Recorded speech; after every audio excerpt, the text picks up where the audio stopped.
no more bad government in Nigeria.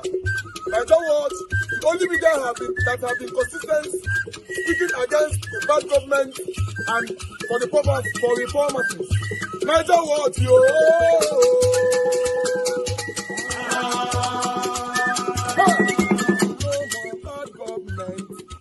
No more bad government. Nigeria what? No more bad government. Nigeria what? No more bad government. The only media that have been speaking. No more bad government. The voice of the voiceless. No more bad government.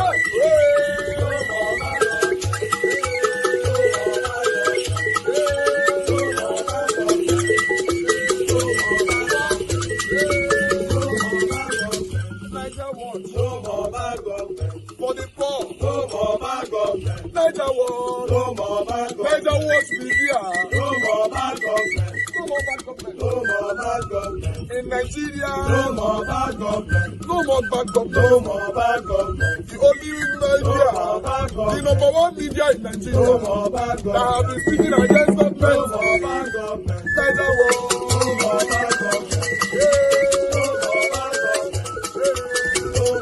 government.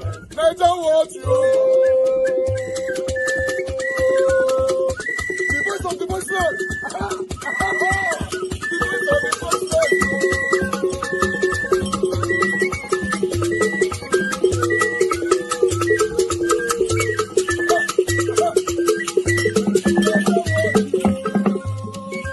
Voice for the voiceless. Voice for the voiceless. Nigeria what? Voice for the voiceless. Nigeria watch media. The only media that have been speaking against bad government. Being consistency since 1944. Voice for the voiceless. Voice for the voiceless. Umuwame. Voice for the voiceless. Umuwame. Voice for the voiceless. Voice for the voiceless. Voice for the voiceless. Voice for the voiceless. Voice for the voiceless. Voice for the voiceless. Nigeria watch you. We have been seeing all you guys have been doing, and we recommending to everyone in Nigeria, saying that you guys are the number one. Nigeria watch you.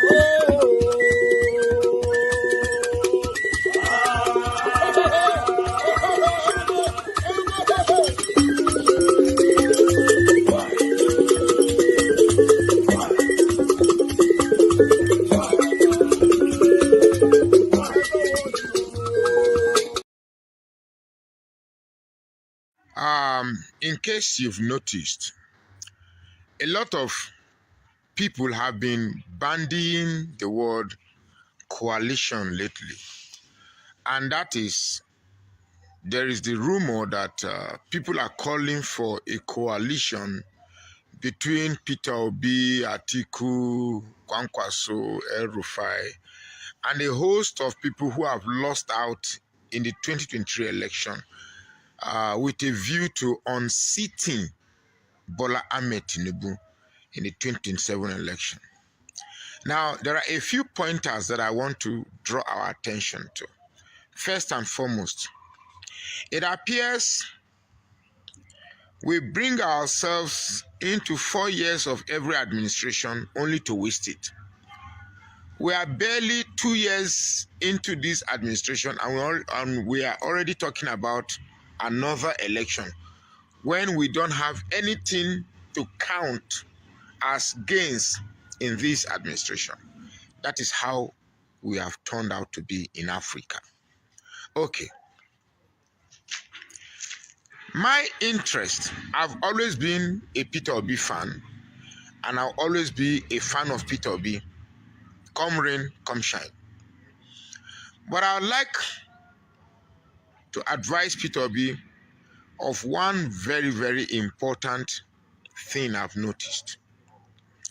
Those calling for coalition, have they thrown away their sentiments, particularly those from the north?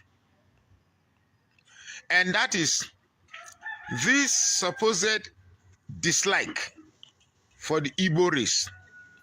This idea that an Igbo man can never be president. Have they thrown away that sentiment? This idea that Nigeria belongs to the north, the people that are calling for coalition, have they thrown away that sentiment? Because the only thing that would make Tinubu win another election in this country is if those sentiments are still there. Tinubu is not as smart as we think he is. He's just like any other politician who knows that Nigerians are divided along ethnic and religious lines. And those are the two key sentiments that Tinubu rode on. Tribalism in the southwest and religious extremism in the north.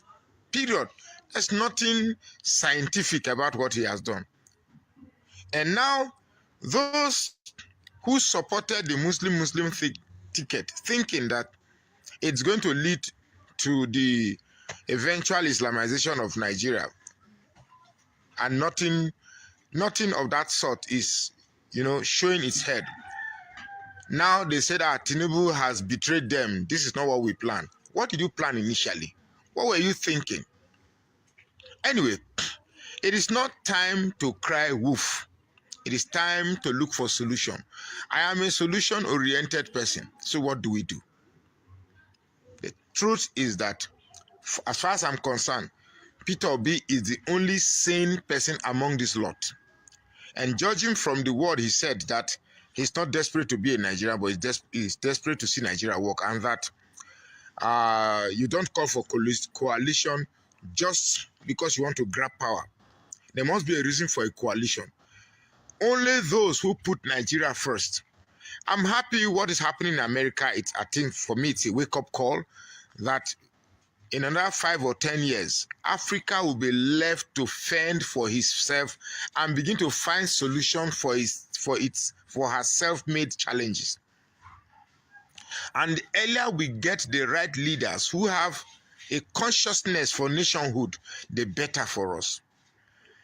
And finally, Nigeria is so now more than ever divided along ethnic and religious lines. And rather than choosing politicians who will exacerbate this divide, we need leaders who have a consciousness to ameliorate and bring unity along nationhood rather than along ethnic division. I come here every day hoping that people will understand me. But unfortunately, sometimes I think I am wasting my time. But I also have the belief that little by little, some people will begin to understand me. Those who call for a coalition, those who are trying to coalesce with Peter Obi, should know that Peter Obi stands for a system that will bring Nigeria out of its current abysmal doldrum. Not just for grabbing power. It's not about Yorubas are now in power. Fulanis are now in power. Igbos are now in power. It's about Nigeria being in power. It's about Nigeria living among its contemporaries. Nigeria can be better than this. We should live above the days of where Africa has the resources, but yet depend on those who exploit our resources. It's a huge setback and a mindset that needs to be refocused. My name is Magnus Saraka. Please follow this page and share this post now.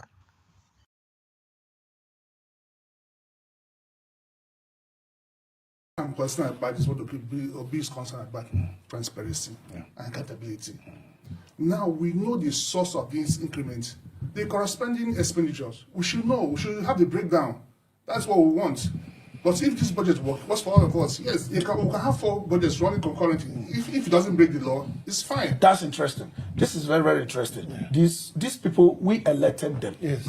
If we do not trust them, we wouldn't elect them. Yes. We are giving them mandates to run our economy. Yes. So in their own wisdom, they felt this should be expanded. So they expanded the budget. In their own wisdom, they felt also that even though there were loan contents in the former one, those loans should be carried on. Oh, yes. But now let's read what Obi said.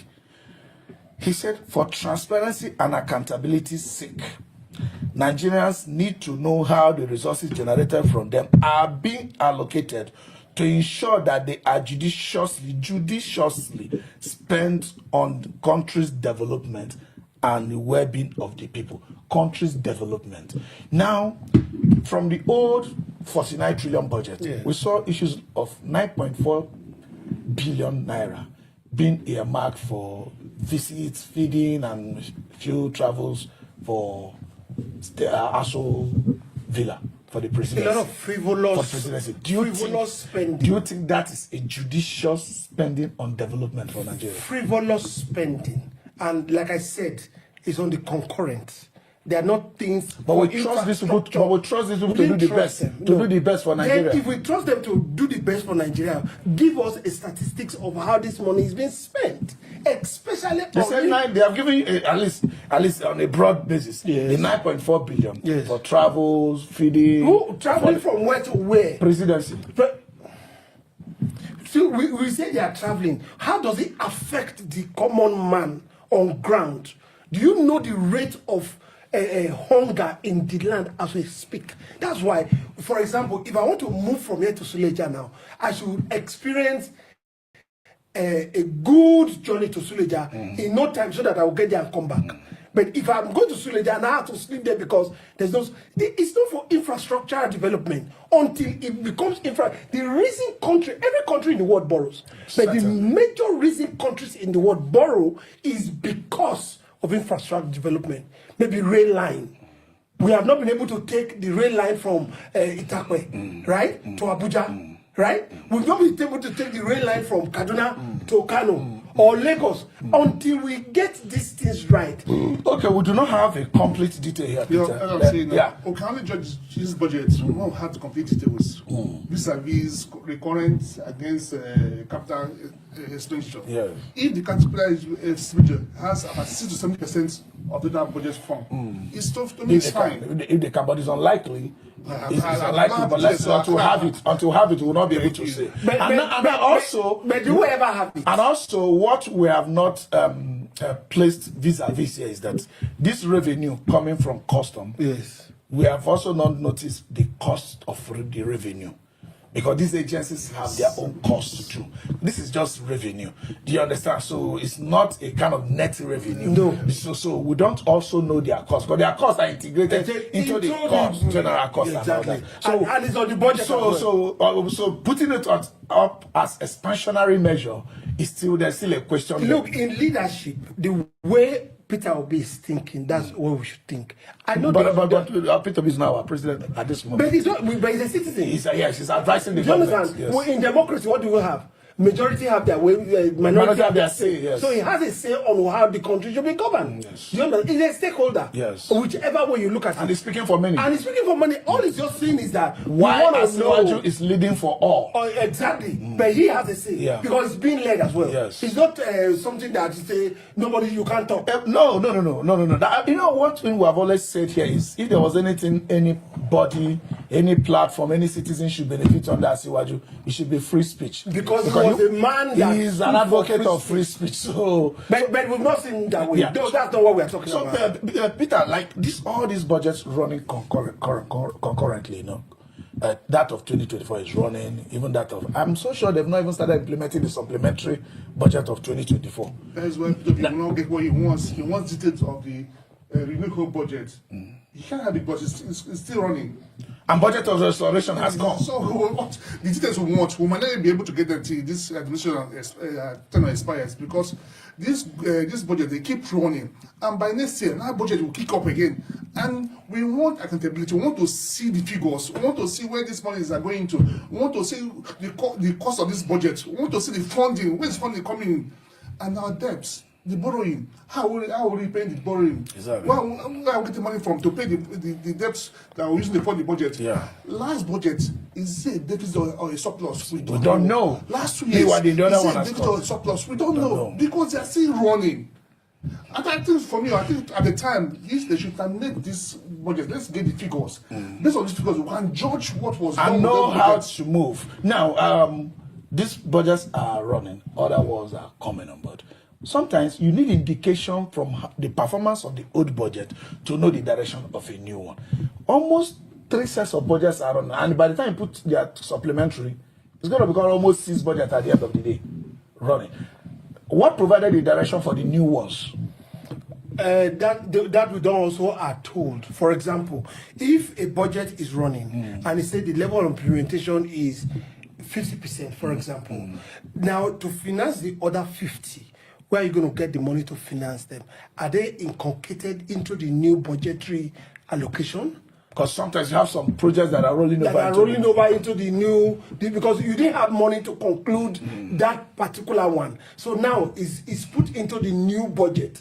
Or are there other bogus developmental strategies that you didn't look at all? You left this other one undone. And yeah, and now let's come to the issue of the well-being of Nigerian people that will be, talked about. Obviously, Asiwaju has been assuring us that by the time he's done with Nigeria in these 4 years, his re-election will be a very smooth ride. A typical Nigeria as at today are not feeling that way, though he still has time to make good the promises. What do you classify as a good well-being for a Nigeria? Starting from the cost of living, being able to get employment or start up your own business, being able to have that benefit of those infrastructures that government should provide, things like electricity, good roads. Where do you think the well-being of Nigerians are today? As of today, Nigeria is not asking for much. Nigerians are hungry. They're asking for the basics. Food. Give us food.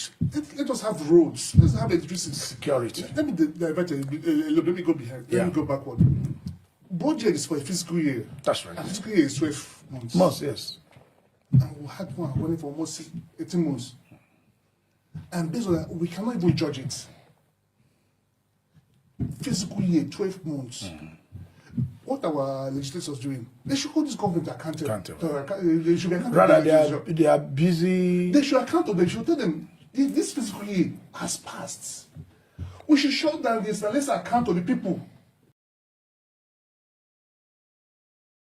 Of Edo State in 2016 or so, when that came forth, Edo State's debt profile was just within the range of 84 billion naira. But we hear, as of today, according to the Edo State Asset Verification Committee, that has risen by over 900% to 668 billion naira, and that has been a major talking point. Let me get a start off on that with Dr. Gavin. This is one, issue that has been in the political space in the last couple of days. What are your thoughts and your perspectives? Thank you very much. If you can recall, in several political fora, I agitated and cried out the manner in which those state money will be siphoned through consultancy. Several fora. I made the argument, but people didn't want to listen. Rather, they argued that the profile was emanating from the past government of Oshomole. But luckily now, it has been made public that during the Oshomole government, those states were just indebted to about 84 billion. But today we can't. It's a different ballgame. We stated it. But the import of this is that the governor actually deployed consultancy to siphon the state resources. When you say siphon, that's an allegation. You are a lawyer. No, I'm sure you should be a bit more choosing your words. Let me make it clear. Yeah. It's not an issue of just making allegations. The report has revealed that Edo is indebted to such 600 and something billion naira. The question is that when you look at the indebtedness vis-a-vis the development of the state, you have no conclusion that this money was siphoned. I have argued here, I am from Edo North. I consider that there are some few development in Edo South. There's no doubt about it. In terms of buildings and all of that. I have not debated that. There are few development. But you can't say that in Edo Central. You can't say any development in Edo Central. You can't say so in Edo North. Now the question is that these billions that were spent by government in terms of broadband, where are the projects across the 3 central districts of the state? So you cannot gather them the conclusion that it was siphoned.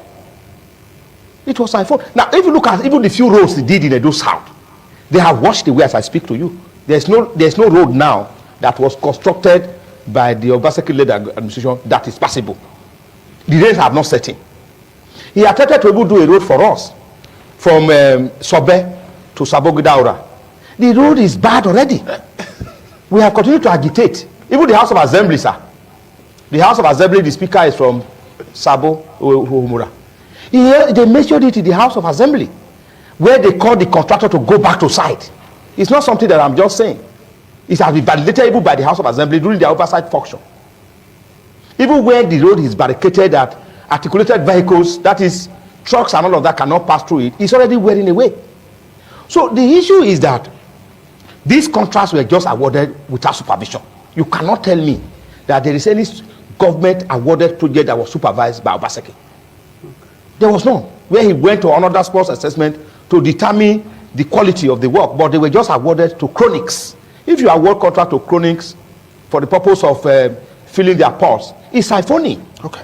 All right, let me pursue here. Let's get to, is this a case of giving a dog a bad name in order to hang it, Shadrach? You know one thing I like the APC for? They are good in what they do. They are very crafty, very, very crafty. If you want to know the debt of a state, there's a federal debt management office you go to. You don't go and create one small Kekebu committee, pack APC people inside, and then go and check what the government says. Oh, they don't have an idea of what it is. And as we tell you, the Edo State internal debt is 98 billion, as handed over to them. And the foreign debt is 282 billion. And that money, as at 2020, so that will be in the region of about 300. Yes, 400. Okay. They went to say 600 and something because they are planned to steal 400 and something. They want to. They plan to borrow and steal. So that when you now come tomorrow, when Aswe Godalo comes and says, "What's the money debt?" Say that's what it is. We did not borrow. That's why I say first of all, Nigerians who are desirous of steal, must go and check what the debt is listed at debt management office. But just a moment. No, let me, okay. No, if I follow your analysis, it also means that the Edo State profile, debt profile, has risen maybe within the region of about 500% or thereabout from the figures. There's not the 500. Let me explain what made it even more. Because most of our debts are foreign, because basically was able to attract international loans and contributions. That debt was as at 2022, when dollar to exchange rate was about 450. That's when Major Judge's money was borrowed. It wasn't borrowed recently when he went to leave office. Neither any of those things in 2023 or 2024. It was in 2022. That was why I last recall the last money was brought in. So at that time, $1 to naira rate was 450 naira. It was because the clueless APC government came on ground and damaged the economy. The naira rose to 1,700. If you use 450, that's about 4 times the price. Go and divide that money, 282 billion by 4. You see that the foreign debt is about 70 billion and the state debt is about 98 billion. Put together is about 100 and something billion. That was what Obaseki was owing before APC came on ground at the federal level, multiplied our sorrows at the federal level and damaged the state. And then I came now, the way to answer us. You see, I know this mathematics here is very, very, very simple. Then when you also talk about borrowing, Obaseki was a master in the act of attracting foreign loans. He was good at bringing foreign investors. See, when people spend money in government, I ask them one question. Because if me, as an individual, I go to a bank, I borrow 10 million, I add my 3 million to a 30 million, I go to a place and I buy a land. And because I buy the land at a low price, the land almost worth 15 million. And after 2 years later, the land is worth about 20-something million. And I give my child the land. I say, my son, you now inherit this land and inherit the debt of 10 million. And my son will now say, no, my father is a broke man. I want a man that does not owe at all, that has only 2 million account. Because you'll be confident knowing that this asset I have here, about 20 million asset, will easily, sheepishly take care of this loan. And when I sell and reconcile, I'll be in good millions. That is how a state is run. Obaseki was able to bring it. If you look at the numerous projects that are bound, when you talk about what Obaseki did that was novel, not known to our current life, you see the Radisi Blue. The Radisi Blue, we bought that land 2 billion naira. Go there today, see what 2 billion. We invested 14 billion into it in the renovation because we want to tie cultural development to hospitality. When people come to look at how Moa is now gaining international recognition, one of the places to visit in Africa. As Moa is more called to visit one, is they going to stay in Protea? Protea is one of the best hotels we have in the only. There's no second. And that place is almost fully booked every single time. Let us create somewhere that people want to come to. When they come, they'll have a place to visit, they have a place to reside. Are you talking about the shop right where we put a center space for commerce? Are you talking about the interventions in the education sector, the renovation and repositioning? You talk about the nursing center, you talk about the pharmacy school of health, you talk about the 2 modular refinery, you talk about the ethanol plant, you talk about the Oshoma power plant, Azura power plant. All these things are assets. They are in Edo South. No, okay, I may not be able to argue that one too much. Yes. Because the idea of say monopoly, yes, because Basket believe that when you rent a house and you want to rearrange it, the first thing you start with the sitting room. Because that's where when people come to your house, that's what they see. People barely get to the kitchen and to the bedroom. And Benin City is the sitting room of Edo State, whether you like it or not. And if a basketball from Edo State believes that all of this dynamic, if you are bringing foreign investors, it's good to focus on where the population is dense. Healthcare, education, all those things is good here. I will fault him. Before now, we had a governor who came from Edo North, and he attracted stupendous development to Edo North. And when I saw that Obaski's government did not really favor Edo Central and North, I also was one of those who said, let governors go to Edo Central, so that those people can also, in their own will, if it's based on rotation, then everybody will eventually get a share. Okay, let me pause. But I want to say. let me pause. I'll come back to you in a moment. I have something to say. I know. Sir Adam Saliu, yeah. So, what's your take on this conversation about the debt profile of the state? Well, I'm not looking at it from political point of view. Asset verification panel was set up. Just react to it. No, wait, just hold on. Let me get the point you wanted to make. Thank you very much. Yeah. What I want to make is this. When Monday Okpebolo came into government, there was a transition committee that was set up to midwife this new government. Obaski thought it wise. Bring some of those persons who had worked with me, who understand what is happening in government, to also educate these persons who are coming in, because it's a different party. What did they do? They came there and started looking for sitting allowance. They say if Obaski is not paying them to come and listen to how to what the government, they will not come. They are scolded and jettisoned. When Monday Okpebolo became governor, he went into the coffers of government. He did not announce how much he saw. Obaski left no less than 30 billion in the capital expenditure account. When Monday Okpebolo and his APC cronies saw, they say, Obaski must have been a stupid man to leave this kind of money for us, and they dived into it. They started swimming in the money, and then they have finished the money, and now they come back. Look, but these are mere allegations that you are making now. I'm telling you, as a special advisor was the government, Obaski left no less than 30 billion. No, what I'm saying is that you said he delved into it, and they have finished the money. He didn't give you part of the money. He didn't give you part of the money. Okay. So when the government comes to power and does not tell you how much he saw in office, he went to gather some of his party men, and they gathered together and say, oh, don't say total debt, it's about 200. Increase the forest. So we begin to look to. It shows you the level of sincerity that this government has. Let them start by telling us what they saw when they came. Let them start by telling us the assets that those they have before they start to talk about the debt. That's my okay. Dr. Galvin, yeah, but I wanted you to conclude the point you wanted to make, so that will put you in a better state to maybe respond if you have to. Well, let me quickly respond so that I will clarify some issues there in respect to the asset verification committee. You see, speculation, however strong they are, they don't take the position of facts or the law. So you do not speculate that the APC government made some money and as such they want to loot the money. Let us not make the discussion too political, because whether, as I said earlier, whether APC or PDP or Labour Party, it is the governance of the state that is our interest.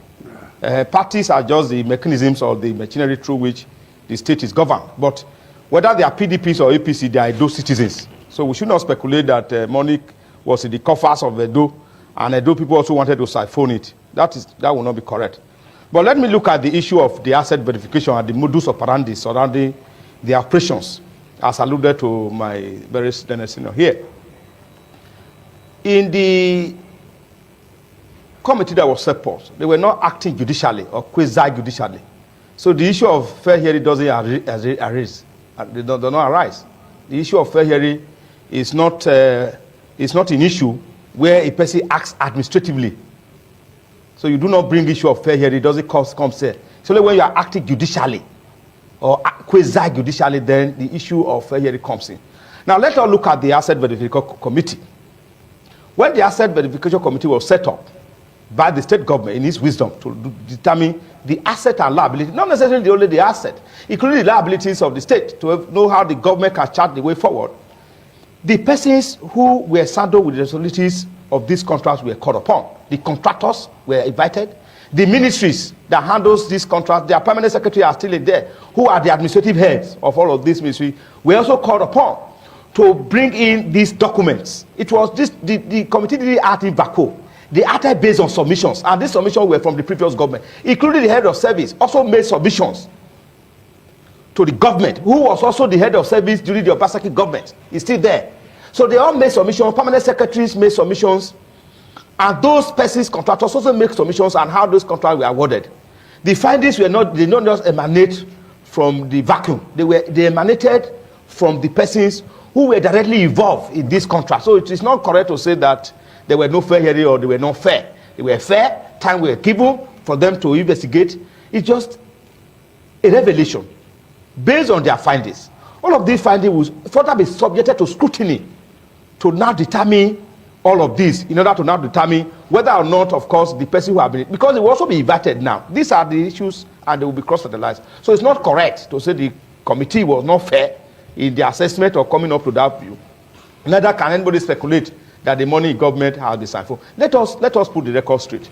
I am not here to either indict anybody or that. But I must tell you, the Okpebolo that I know,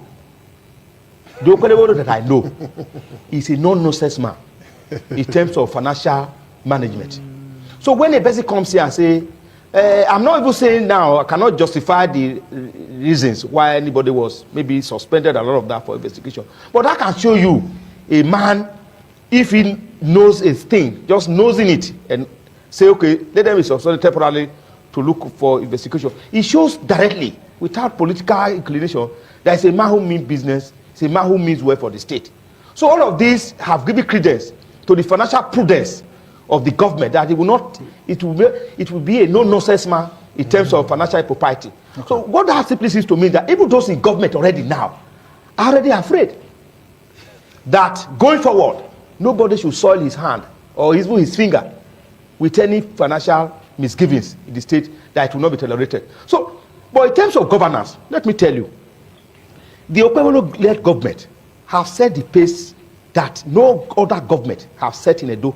I mentioned it the last time. I said if I don't know anything about politics since 1999, this is the first time I see a governor being elected, sworn in, and hit the ground running. And the policy direction of the state is already known. Let me also tell you, sir, this is the first government that I know that after assessing some of the projects of his previous government, he didn't abandon them.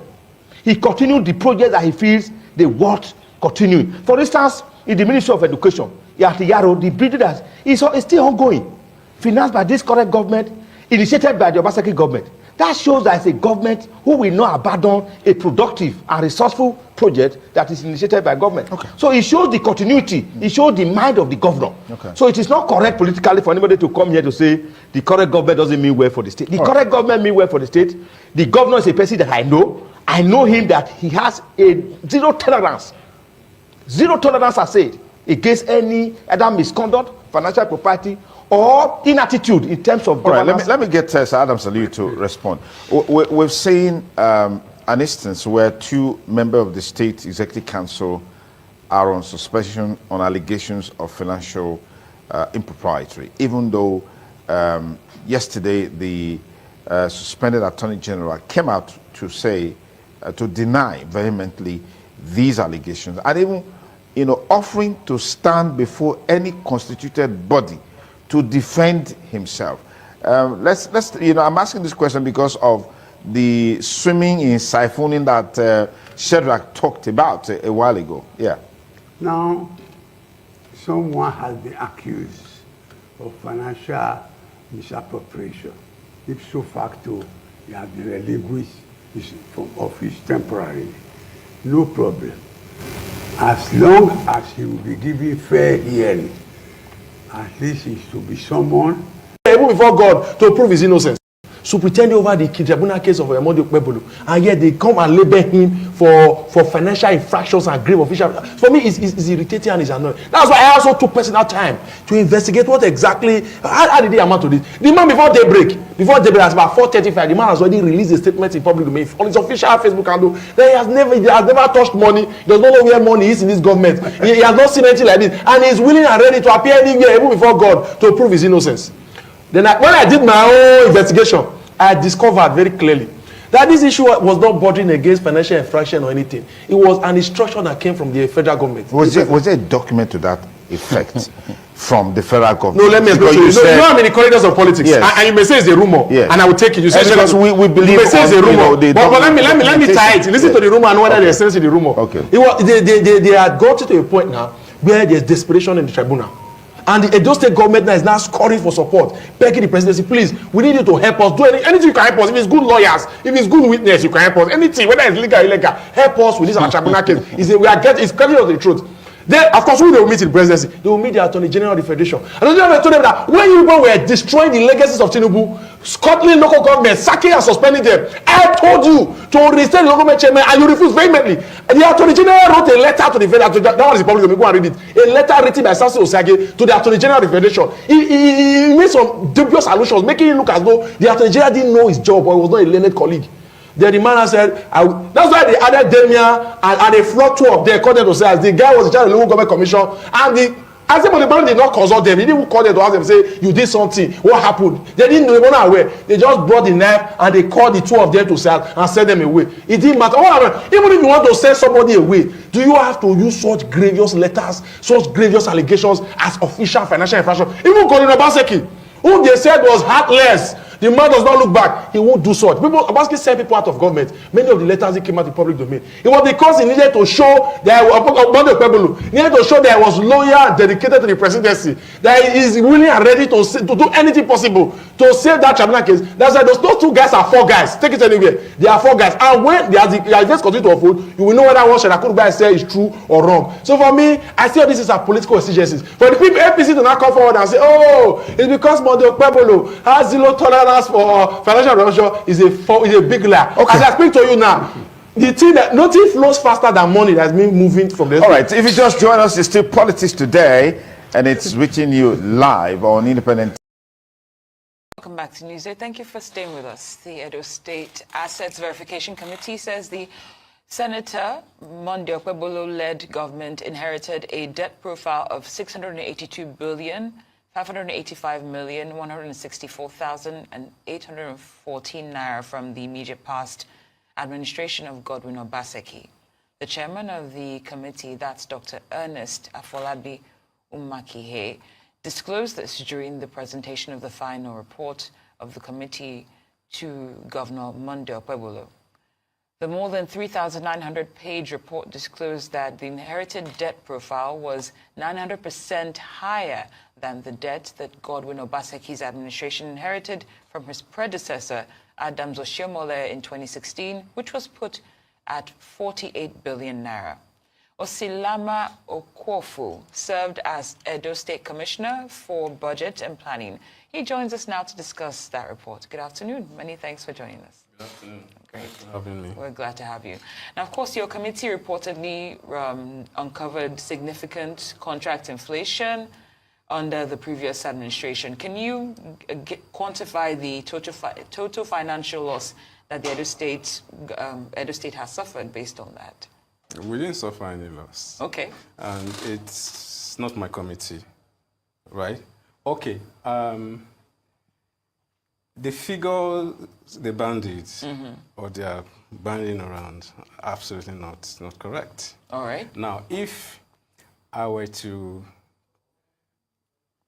carry out a research, if I'm a research student, and I want to ascertain the debt profile of Nigeria, and of course the states, right, the sub-nationals, where do I go to? I go to the DMO, the Debt Management Office, not some committee that was set up by a governor, clearly to winch hunt the immediate past government, and specifically the governor, Godwin Obaseki. Now, as at September 2024, Edo State's domestic debt was 98 billion. The foreign debt, 292. And if you add them up, it's like 400 billion. Okay. Right? Okay, so I don't know where. 282 billion, actually. Right? 282. 282 billion. 98. Yes. That's what I said, right? So I said if you add them up, domestic and foreign, let's say 400 billion, right? Okay. So I don't know where the balance 280 something plus is coming from. But I suspect that maybe they cobbled together outstanding and current contracts, exposures that the government has. I mean, governance is a continuum. Obaseki inherited certain contractual agreements from former governor Adams Oshiomhole, which he kept faith with, right? I mean, that's the way it should be. I'm just making a supposition because I am not speaking for them. I really don't. We still do not have, I mean, still moving past, we still do not have a clear understanding as to where that figure came from. There's still a lot of confusion. You're right? Okay. But let's even say that is true, which is not. Now, again, I think it's important for us to state that the foreign component of the debt, right, as at 2021, Yes. was actually 5.9 billion naira. Okay. Which has now snowballed to 282. Now, the reason is obvious. You know, whereas you borrow in foreign currency, the dollar, right, it is factored in the local currency, which is the naira.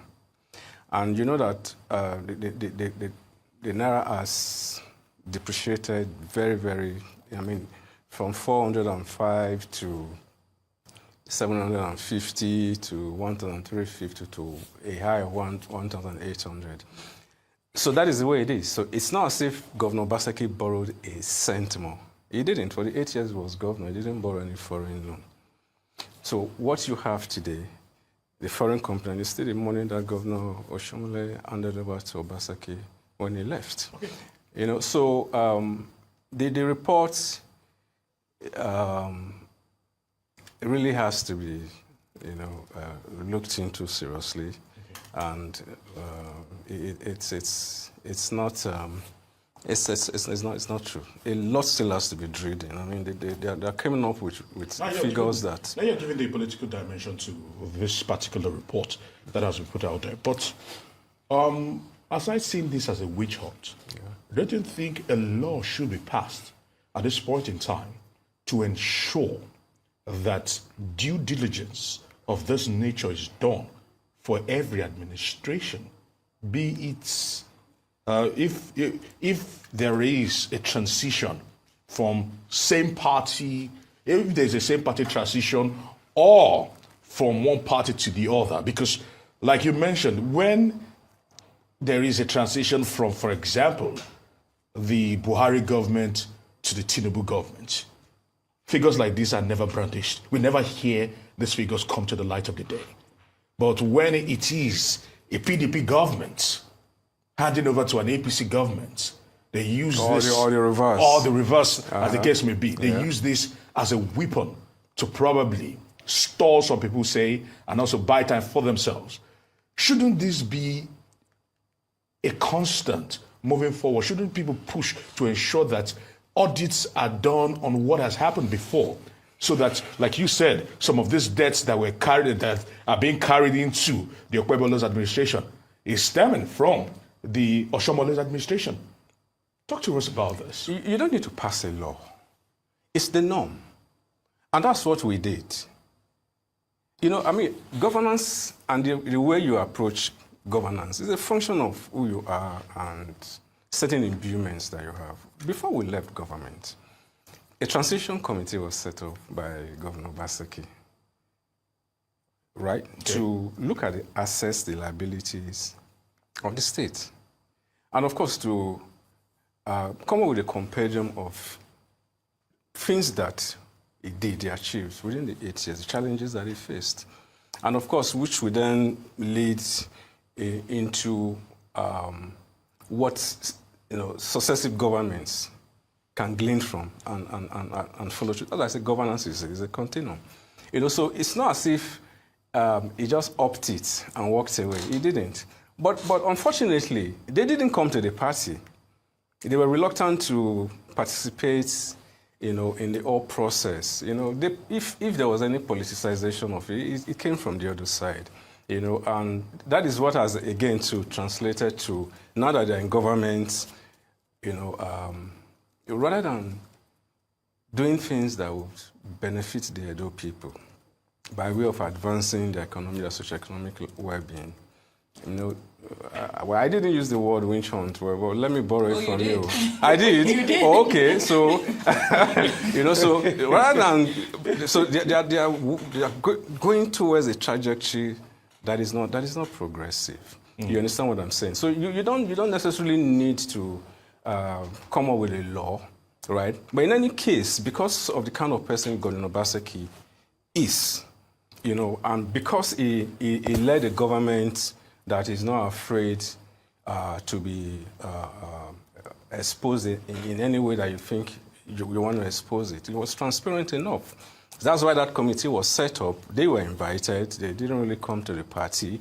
You know, I want to believe that if they had availed themselves the opportunity that we created while we were still in government, right? A lot of these things wouldn't have come to fall. Because whatever confusion that is pervading the whole state right now would not be. A lot of things would have been cleared. You understand what I'm saying? You know, so this is a witch hunt that goes beyond the 8 years of Godwin Obaseki. It's something that he inherited from his immediate, you know, predecessor. And that is what we're saying. Whether anybody wants to accept it or not, the governor, Oshomole, actually has a whole lot of influence in the way the current government in Edo State is being run. You know, and his rift, which is known with Obaseki when they were both in the APC, right, that led to Oshomole being removed as national chairman of the party. He has not forgiven Governor Obaseki. So this is more like, it's like a vendetta. And it's not going to blow him or even the state any good wind. You say it's a vendetta. At least you're claiming that. Yeah, word now. I'm claiming it. I'm saying it on say national TV. It's vendetta. Okay, that's your opinion, which is fine. Now, but according to some of the findings of this committee, even though you said you would have sourced for information from the DMO if you were trying to look at the facts. They say, or they allege to have found irregularities in project costs. I'm wondering which specific projects you might want to dispute to say that that's not true if you have documentation. Which specific project did they tell you? I mean, see, everything is just, you know, they're just making spurious claims. But let me tell you something. Okay. I was a member of this state, what do you call it, the tenders board, the state tenders board, right? Now, usually, the way contracts run, the ministries have their ministerial tender boards, right? They handle contract, you know, bids and all. When they pass them, agree with the terms with the contractor, it comes to us in the state tenders board. We look at it, and then we push it. If we agree, right? We push it to the state ESCO, which again, as a commissioner, I was a member of the ESCO. You know, so at various times, there was need for us to carry out variations. Now, if, for example, some of these contracts are multi-year contracts, right? Okay, especially the road contracts. If 2 years ago, a contract was entered with a contractor at a time when inflation was, say, 5%. What do you call the exchange rate was, say, 215 naira, right? And then a year later, right, inflation has risen to 15%. Exchange rate is now 1,350. What do you expect? Most of the components are foreign denominated, right? Most of these things are imported. What do you expect? We had one of two options. Either to abandon those projects or to carry out those variations so that the other people will benefit from it, right? And that is why today, if you go to Edo State, you don't see abandoned projects. Gordon Obaseki didn't live for it. In fact, he... All right, but if you speak about projects not being abandoned, but talk to us about a particular hotel that 19 billion, according to that particular report, was invested in, and the state government just owns 20% of that. And there were talks about spending 22 billion, because you wanted to mention, you were asking about some of the projects you're talking about. 22 billion being spent on ICT-related projects to 18 companies, with 17 billion paid as of November 2024. And not to talk about the modular refineries where massive investments were made, Museum of West African Arts, the renovation of the famed Stella Obasanjo Hospital, to go on, costing nearly $1 billion. Okay. Let me take them one at a time. Okay. Now, the hotel you're talking about is Yes. the Radisson Hotel. Yes. You see, that project actually started in 2022.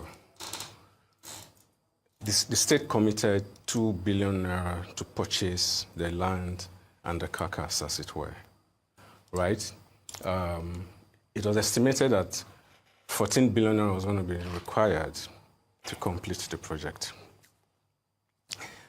Now, the reason behind why the Radisson Hotel came to fall is not unrelated to the MOA that you talked about. MOA is the Museum for West African Arts, which is culture related. Edo, we are cultural people, right? Okay. Right. Now, the thinking was, with the coming of that museum, right, a lot of visitors will come to Edo State, visit Edo State. Now, when they come, where do they go to? The only first-class hotel you can say we have in Edo State is the Proti. So the thinking was, okay, why don't we tie arts and culture to hospitality, right? So that was the thinking. So when they come, they have a good hotel to stay, and so that was the thinking. Now, again, too, like I said, this project started in 2022. You and I know how far and how much, not just inflation, but even the foreign exchange has, affected, the purchase of most of these items, if not essentially all these items, except maybe water, sand, and cement, are not locally sourced. So of course the state went to the bond market, right, and got in some money. But even between the time when the monies eventually came and were disbursed, it was realized that if the amount of money that was projected was not even going to be enough, because both inflation and interest and foreign exchange had moved against that transaction, right? So that is fine. Again, the thinking now being that government has no business really running a hotel.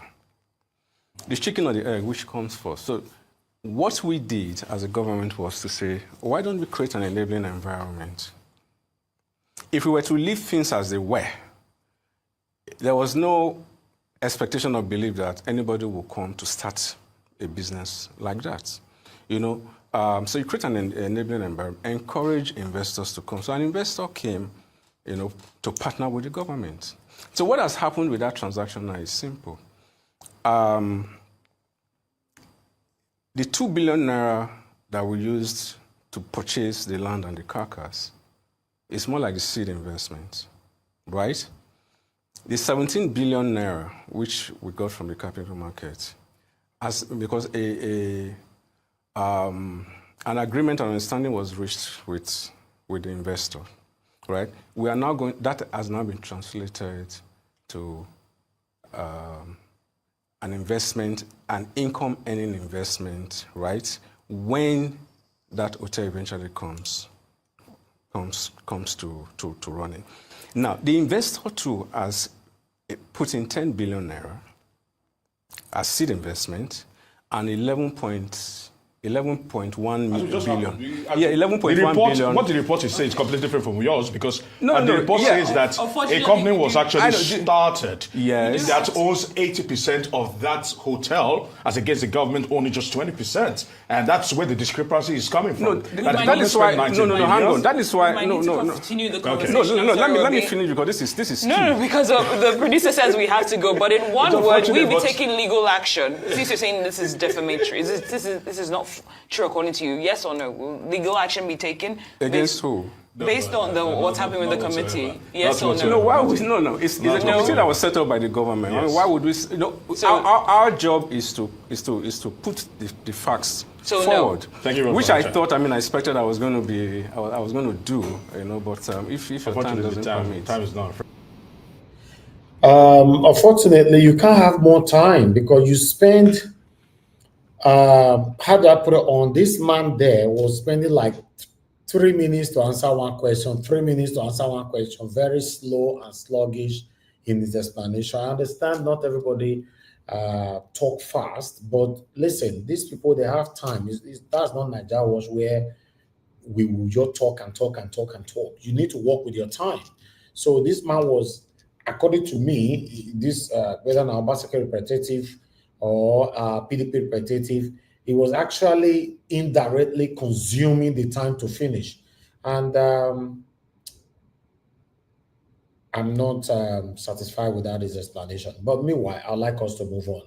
I don't really know more about this depth of a thing that is currently going on right now in Edo State, but all I know that there's a huge debt, you know, of 600 and something billion naira, you know, right there, 682 billion naira right now. Deficit is right there.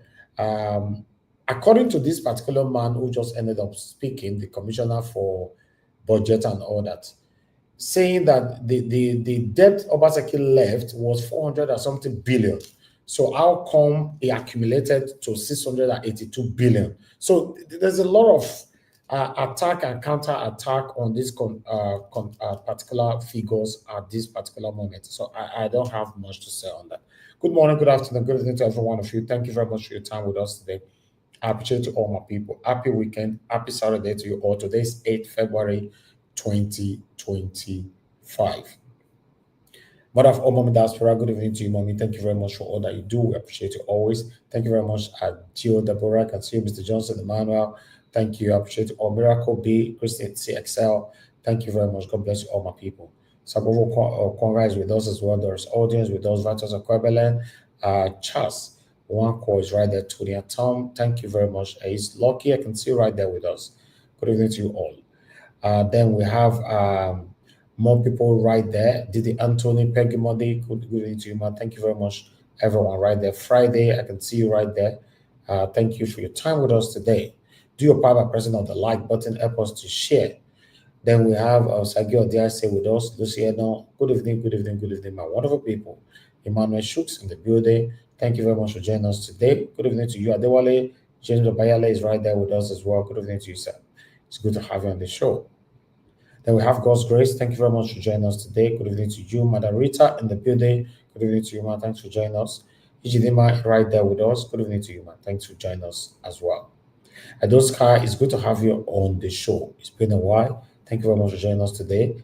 Austin Prince, good evening to you. Thank you very much. God bless you all. As I'm doing my part, I'm going to do my part. I'm going to press on the like. It's very, very important so our voices can go far. Remember, we have a guest. Our guest is going to be joining us in the next couple of minutes, few minutes, 1 or 2, 3 minutes from now. Then I have more people just right there. I'd like to quickly acknowledge you. Peter Ife, thanks for joining us. Osaya Daddy, thank you. Stella Afine, thank you. God bless you all. Upright TV, Dixon, God bless you all, my people. God will bless you now. Then we have Mazi, thank you very much. Good evening to you. And God will bless you now, my people. Press on the like button, help us to share. Yes, we're going to be talking about, as you can see right there on the screen, we're going to be having a prominent barrister, you all already know, Barrister Liborous Oshoma is going to be joining us to take us through on this particular vital topic, you know, next of kin and will. Yes, like I stated yesterday on my introduction concerning this particular topic, I stated that many of us, especially those of us that live abroad, you know, many of us have done well back home. You know, who is aware of your achievement? You know, apart from people seeing it maybe on social media or every other place, but who is really there in case, God forbid, in case anything happens? So these are the areas we're going to be talking about, and we are discussing today, and we're going to be asking a lot of questions as well from our barrister. I may particularly have some questions I'm going to throw to him on this area. Then we're also going to be highlighting some things that's currently happening in the Edo State election petition. You know, so we're going to take all this all together. In case you have a question, put your questions together. Might be taking questions from the comment section, or if you have a way to come into the panel, you can join the panel so we can talk together. In fact, let me post out a link now for those of you that want to join this discussion so that we can start talking before our guest will come in. A link has been posted. You can click on it, join us here, and let's start talking about that. Pachata Gujumi, good evening to you, man. Thanks for joining us today. It's good to have you on the show. Then, when it comes to the debt of Obaseki, do you know the funny part of everything that is happening in Nigeria? It's just like it's circulating. Obaseki debt, the other one debt. Nothing they happen, no, my people. In case you don't know, nothing they happen. It's just you and I to talk and talk and talk, and that's it. It ends there. Nobody goes to prison. It just ends there. The only reason why you see politicians witch hunt themselves is because they are fighting themselves. They are not doing it because of you and I. It's difficult to find a politician that's doing it because Madam Patricia, I can see you already. Thank you, ma'am. It's difficult for you to see politicians that is fighting because of you and I. No, it's difficult. They are not fighting because of you and I. They are doing it. So this witch hunting and everything, just because Obaseki is in opposition, these people, they are in opposition, they are just like, they are not agreeing with each other at this particular moment. So they are looking for one or two things to make sure they convince the gullible Edo-lite out there to indoctrinate them against Governor Obaseki. That's what they're doing. Why Obaseki also did his own best by trying to indoctrinate the gullible Edo-lite, to convince them and, against his own predecessor, Oshomole at that time. Then, whoever that will come in after Okpebolo will also do everything possible to let the people know that Okpebolo failed woefully. This is what they are doing. This is what they are doing. When you try to blame them, they will take you back to their predecessor. Say, no, don't blame us, not be us, not be us. That's the way you do it. Now you're commercial. Now, you already know this government is not doing well. My question is, you came in, why are you complaining? You shouldn't be complaining. You came in to sort it out, to solve the problem. Now you came into power, you are now complaining about the previous government, your predecessor. So this is what all of them have been doing, always complaining about. If you look at Tinubu's regime now, all those ones, they are very, very clever. Remember it was Buhari that ruled for 8 years. Now Tinubu is the president of the Federal Republic of Nigeria. So the person, normally, the way they work for Nigeria before, the person that supposed Tinubu and his cabinet to be blaming or casting blames on, supposed to be Buhari. No, they are jumping Buhari all the way to Jonathan. You see, so that's how it works. Then their gullible followers, supporters, will now come to attack people like us who constitutionally question them.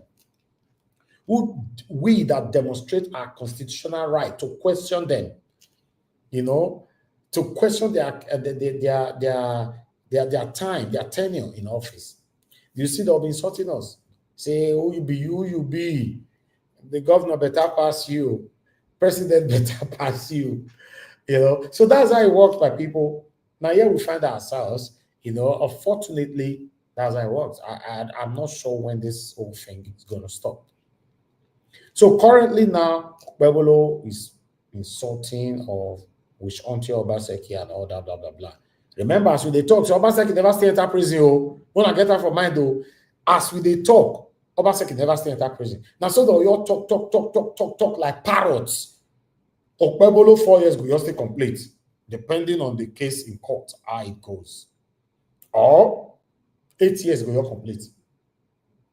Whoever that will take over from him will start complaining. But if the person is coming from APC, let's assume Okpebolo run for 8 years. Whoever that will take over from Okpebolo maybe is from APC. Then that one, instead of that one to blame Okpebolo, that one will jump Okpebolo 8 years and be blaming Obaseki. Let's say they work. But if the person that is coming is from PDP, that one will just focus straight away and be blaming Okpebolo. We are in big trouble in Nigeria. Big trouble.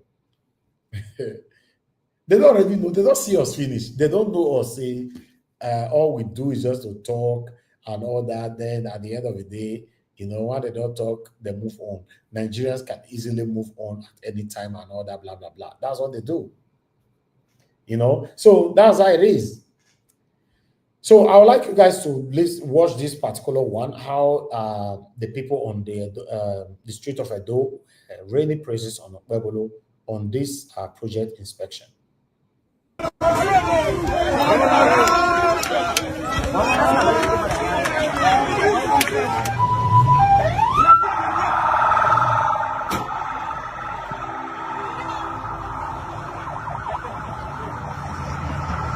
It's a short street here. Thank the governor. The governor, help us. Help us. We need them to help you. Come to help you. I don't happy again. No magic. The working governor. The working governor.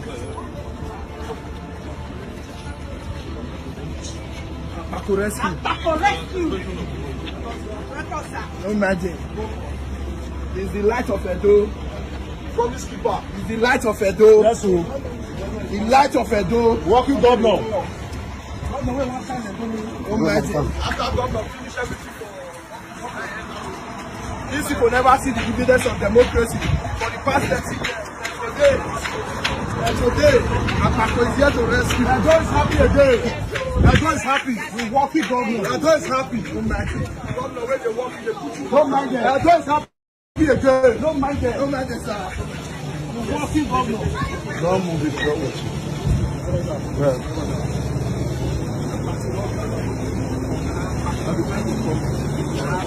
Love you. Everybody. Papa, the people love you. The people are happy.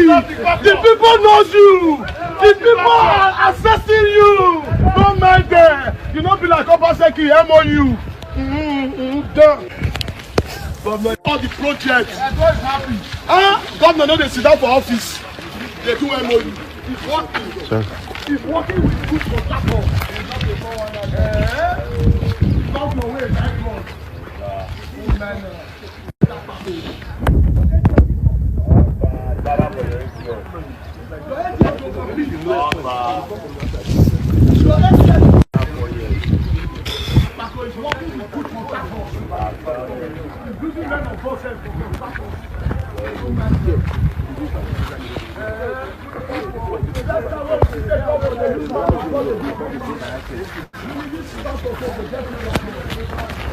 God is happy.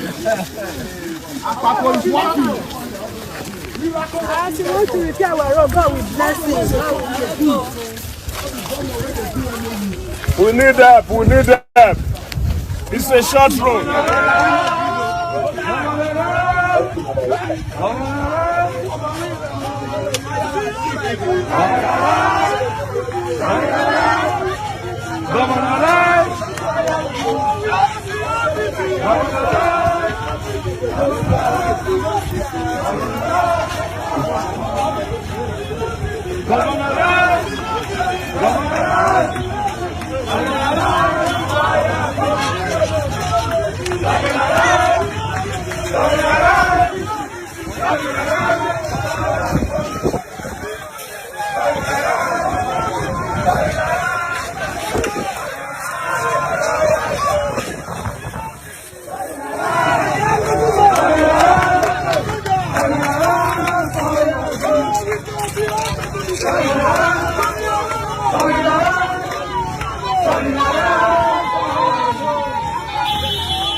So, sir, we went to the good office. I need the address. The address. Yeah. Okay, what you are saying for the renovation of the school? Renovation of the school and renovation has taken over. See now? Yes, when you trade, this is that was before. gutter does it flow? That one.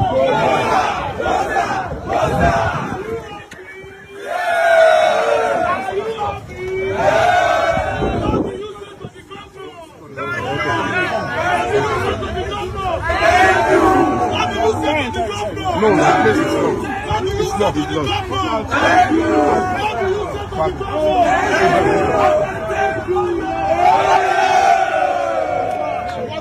locked. Governor, we're not a tire. I got everything. Everything. Governor is lucky.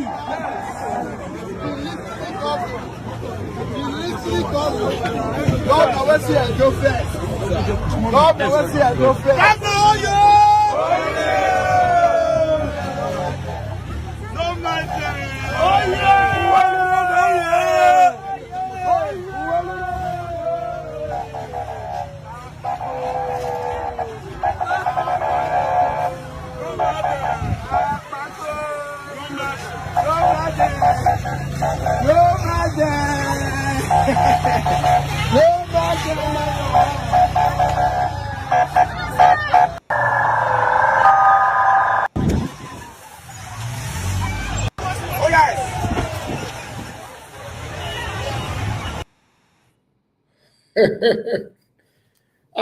Now wow.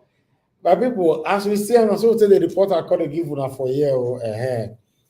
Anyway, thank you very much, my people. I appreciate every one of you. I'd like us to quickly talk within ourselves here before we'll have our guests. Our guest is running a little bit late. But meanwhile, let me start with Madam Patricia Gujomi. It's good to have you on the show, man. Good evening to you and happy Saturday to you. Please, I'd like you to quickly talk to us. Let's do 5 minutes, before our guest comes in. Thank you.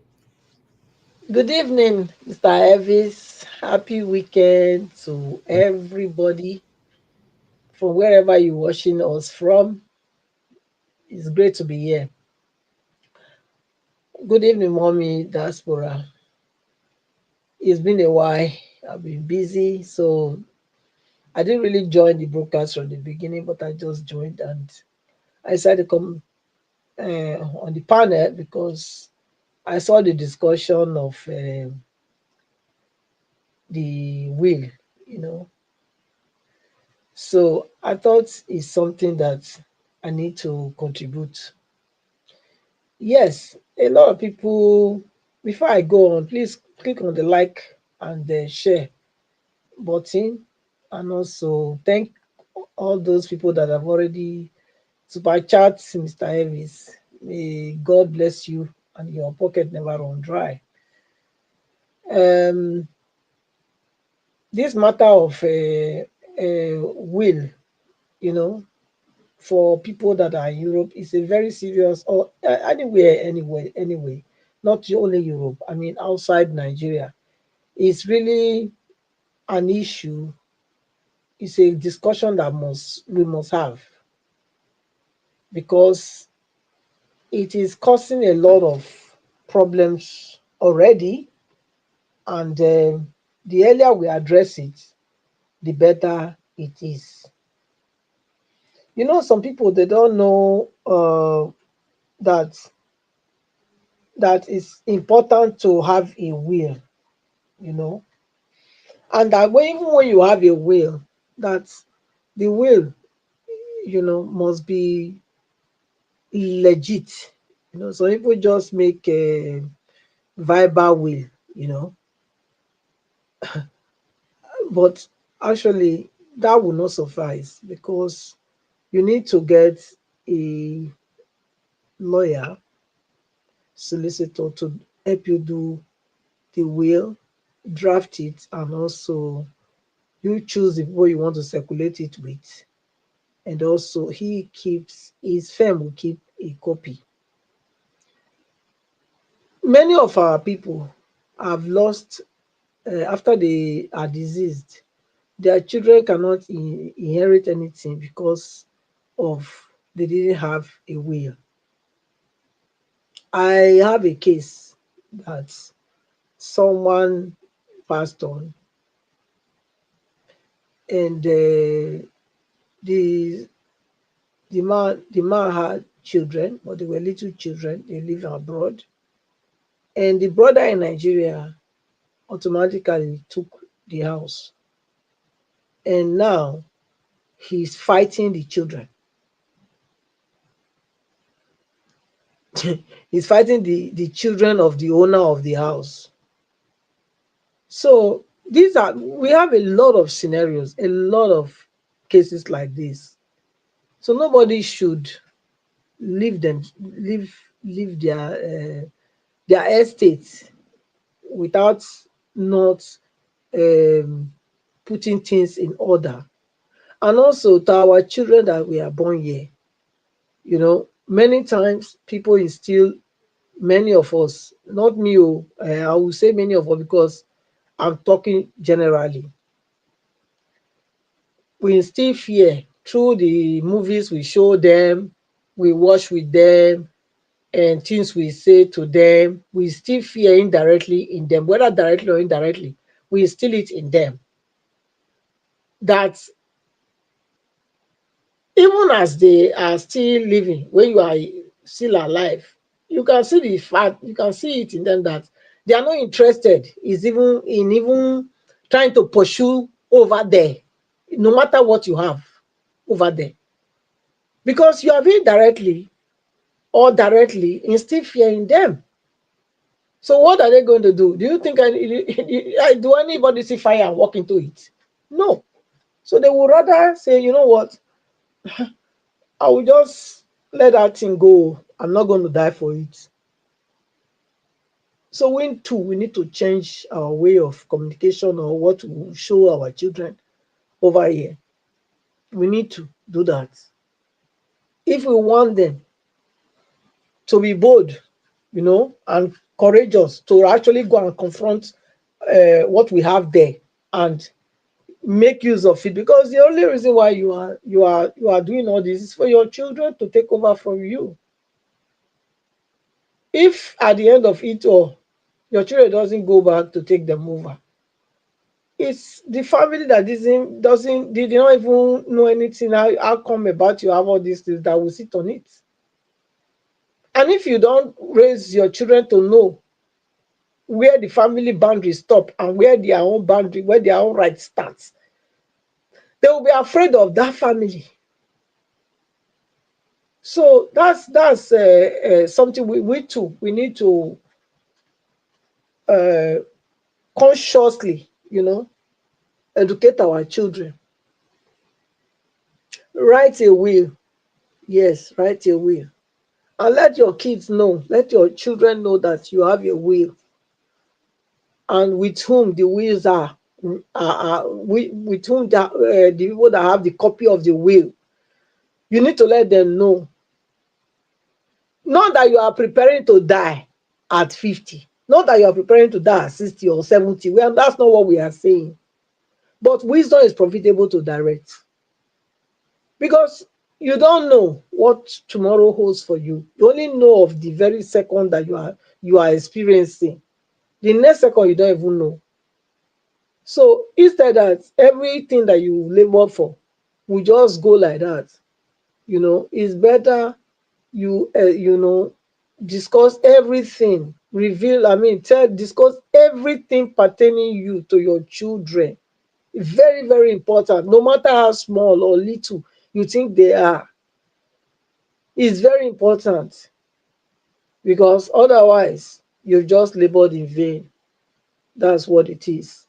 And I can tell you that there are many vultures over there that are even praying that some people will buy so that they will take over. That is true.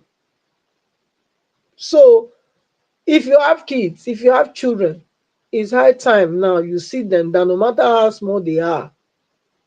Start telling them what you have and where they are. And also take them home. You people that are very guilty of not taking your children home. You have had your kids here in how many years? Some of them 15 years, 20 years, 5 years. Your children don't even know where you come from. Shame on you. And you are going there to invest. Who are you investing those things for? Is it for these children for real? I don't think so. So it is not too late. My advice is start now. Since this is the time we are getting information of what to do, it's not too late. All I right, still thank believe you. you can do. Thank you. Thank you. Okay. Thank you very much, Madam Patricia. We already have our guest with us, so we can have the opportunity to discuss this properly. Barrister Liberous, please, I would like to see your picture if you're the one behind there. If anybody is not impersonating your name, but I know you're on the backstage already.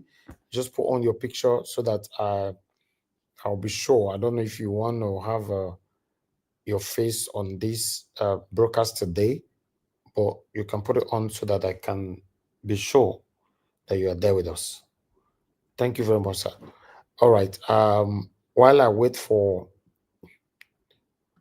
Barrister to speak, to turn on his picture, I would like to quickly appreciate Peter Ife. Peter Ife, thank you very much for your super chat earlier on. I'm very, very grateful.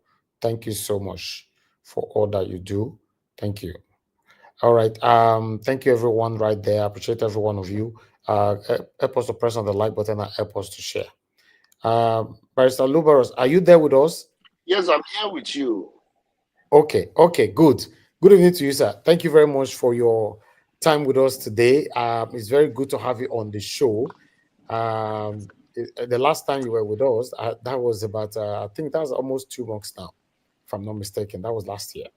Yes, that was last year. Yes.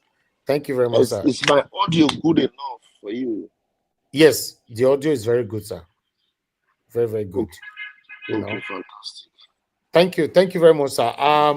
Yes, there's a video that you did, a couple of days ago, which I would like to play this particular video for our people here so that we will take it from here. I'll come back to you shortly.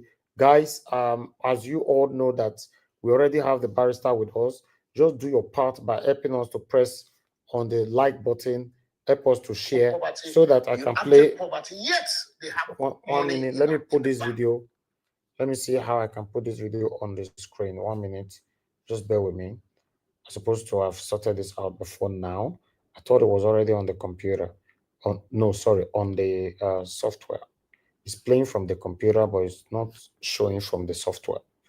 But yeah, this will be on the screen shortly. Just do your part by pressing on the like, and while I do this, everyone have their own duty to do here. This one is very, very important because this is the reason why we are here today. I want many of us to learn from this particular one. But listen to this particular video first, then we'll take it from here. Thank you very much, my people. God bless you all.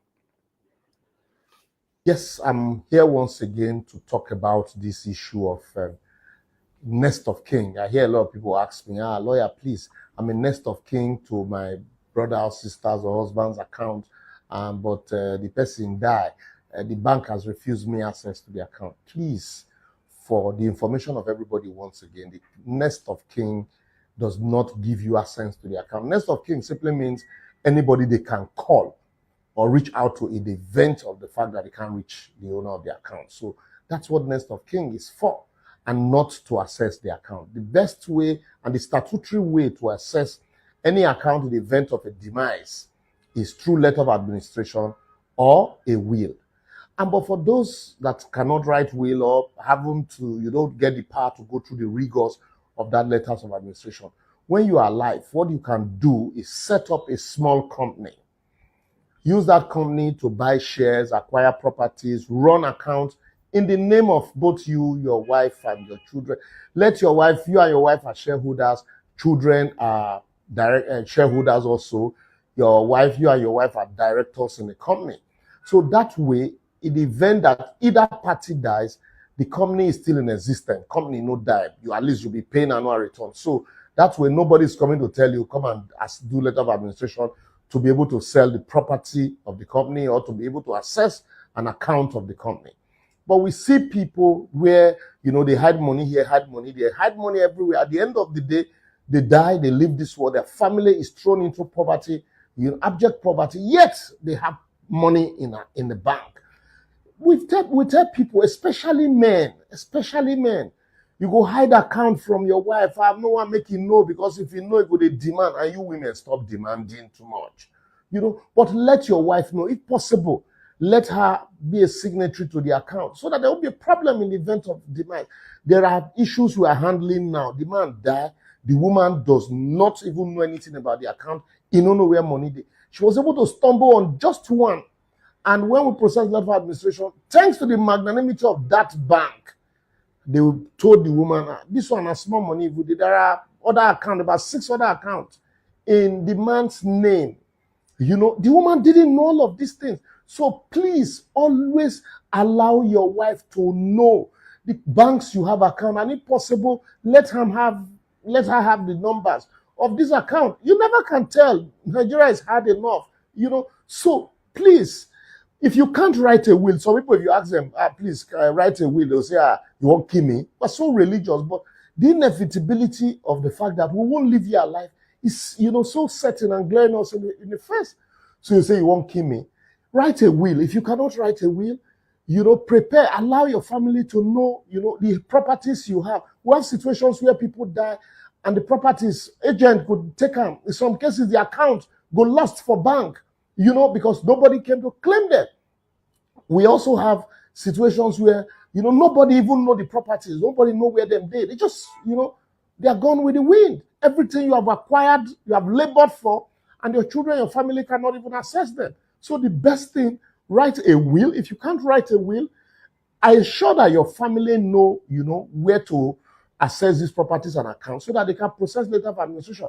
But I advise the best way when you're alive, set up a company, your wife and your children and your family members as shareholders. And that way, you use that company as family company. Your wife is a signatory, your children are signatory. In the event of anything happening, it's so easy. Nobody, they go look for letter of administration because everything is in one place, the company. So that way we can prepare for our family even when we are no longer here. Thank you. All right. Now, don't hear that particular video. So that's what actually triggered this meeting today. Barrister, it's good to have you on the show once again.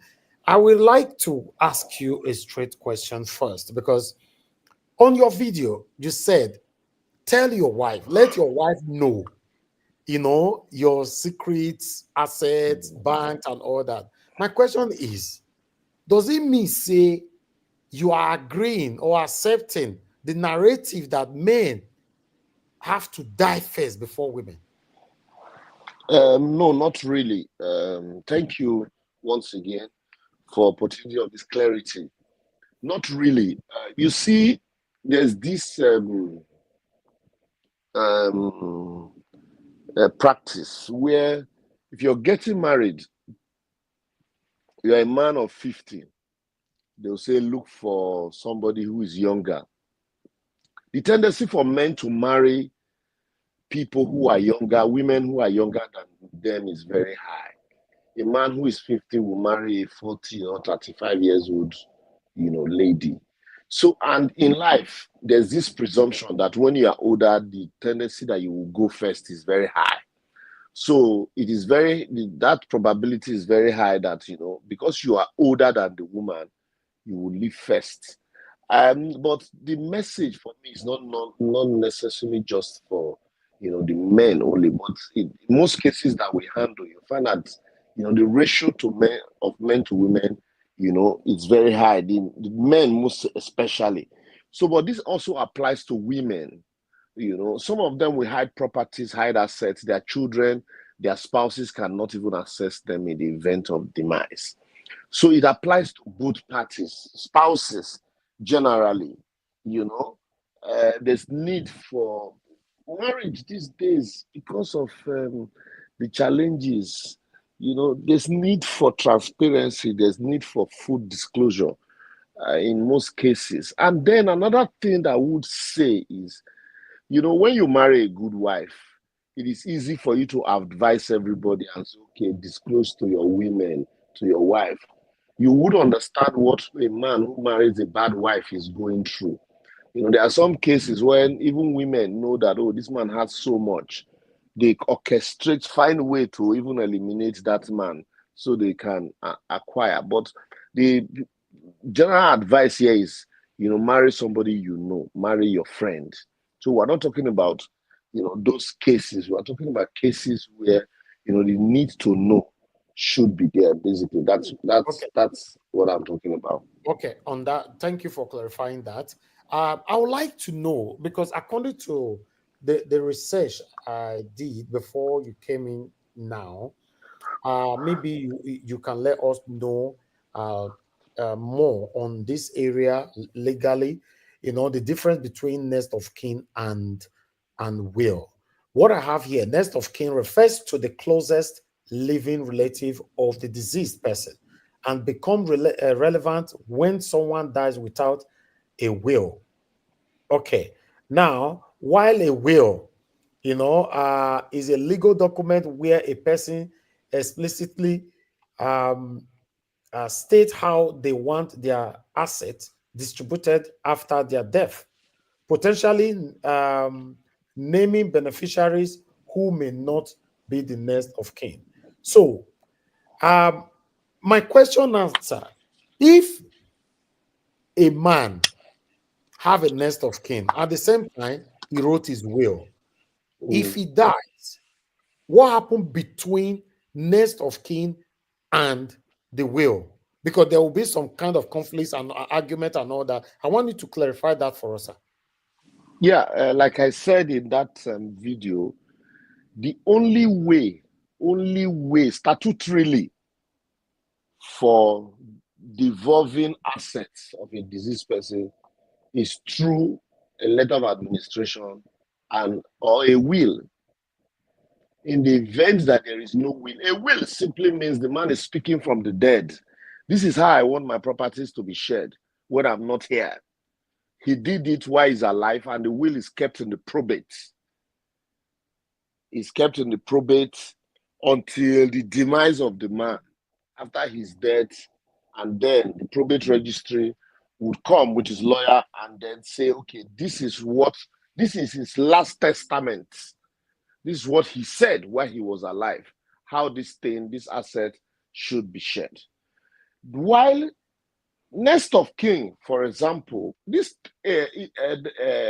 issue became prevalent during the colonial era, where people are going for, or during war situation where people are going for an assignment, and then they ask you, okay, fill a form and state there, who do we get in touch with in the event that you are not able to return from this assignment? Who do we call? Okay, so you also find out that it's prevalent these days when you're filling bank forms, when you're filling, other forms that will require, some persons to be reached. You're traveling. Who do we reach out to in the event that, you do not return or we do not see you? So that's basically what next of kin means. So for a bank, for example, where you want to take a loan, let me start from there. When you bring a property, so this is a land that I have, I want you to use this land as collateral. Yes, the land is yours. Everybody knows that the land is yours. But the bank cannot use that land as a collateral except government authenticates that land by either giving you a certificate of occupancy or a registered deed of assignment, a registered conveyance.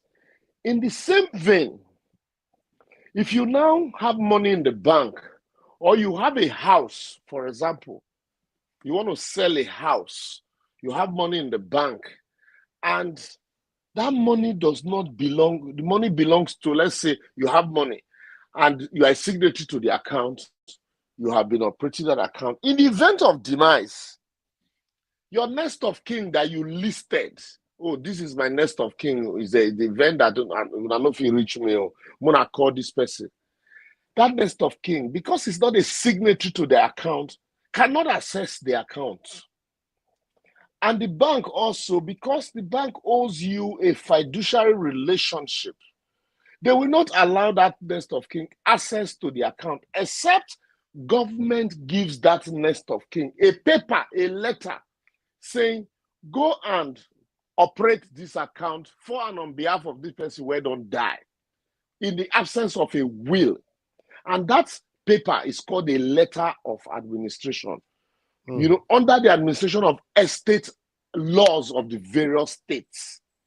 And so, it is that letter now that now authorizes you to go and say, yes, so government don't give me paper to operate this account. They don't appoint us now as people where go administer the estate. We call it estate. The properties of a deceased person, we call it estate. As the person authorized to operate this account. And then the bank.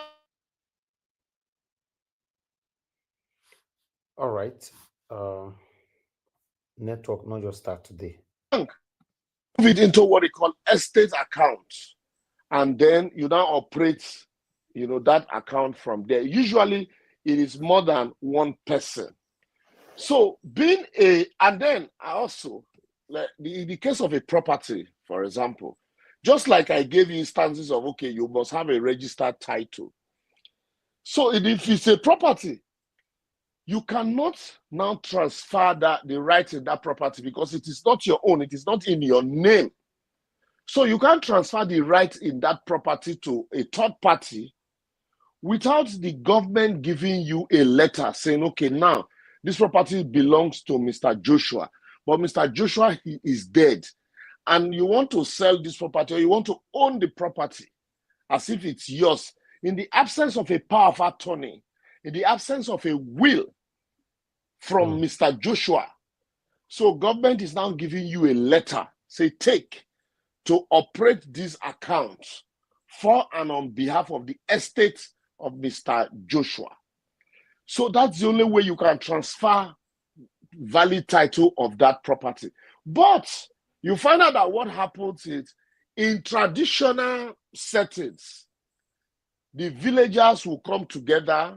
Oh, this property, they don't, on their own, the man no get, there's no will, there is no letter of administration. So this property, you know, it's in the village. The villagers sit down and say, we don't share on like this.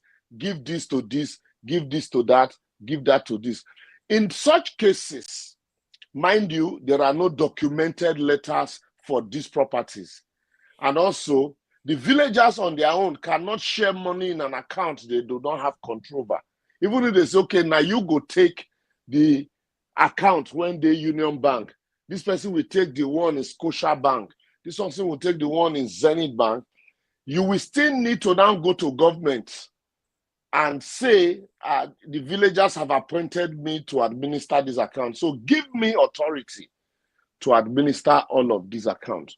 So basically, what we are saying is to avoid all of these challenges, if you cannot write a will, if you have a company where you are a shareholder, your wife is a shareholder, your children are shareholders, now the company not buy the property, now the company not open the account, the company use it to buy shares and manage everything.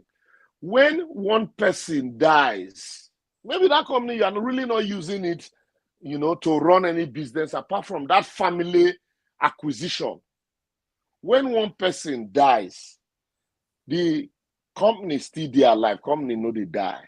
The company is alive, except it is wound down, you know. So all you just need to do is to change signature.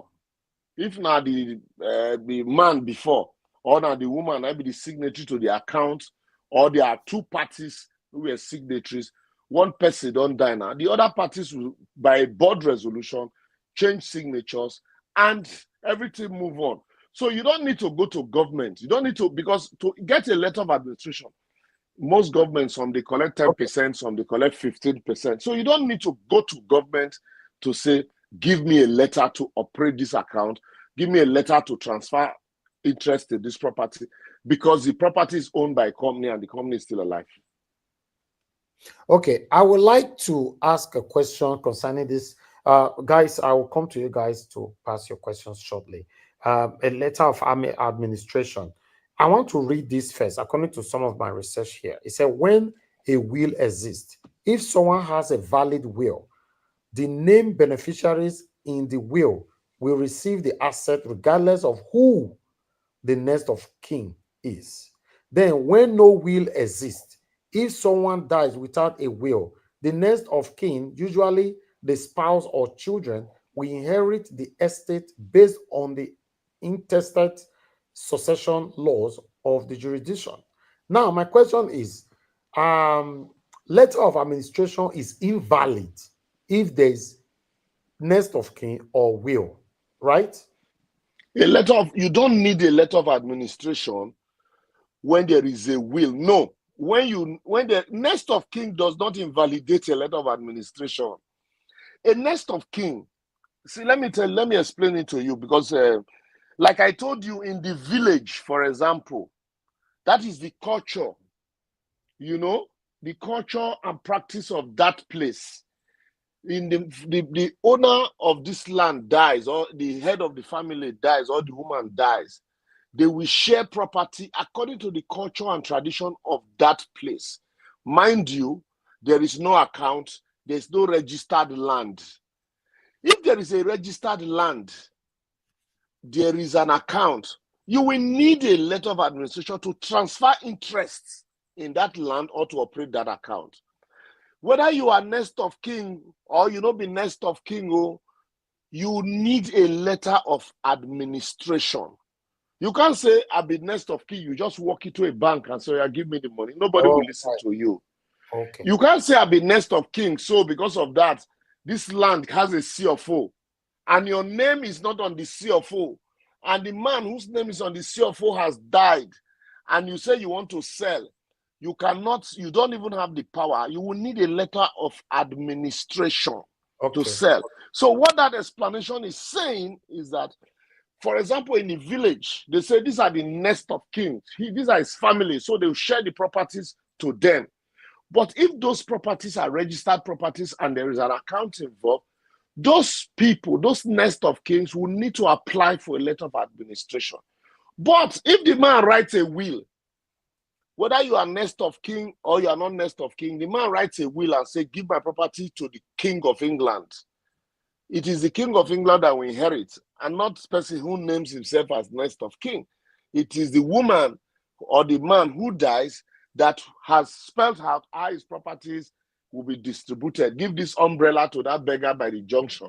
That is his will. That is his, we call it will. That is my wish, how I want these things to go.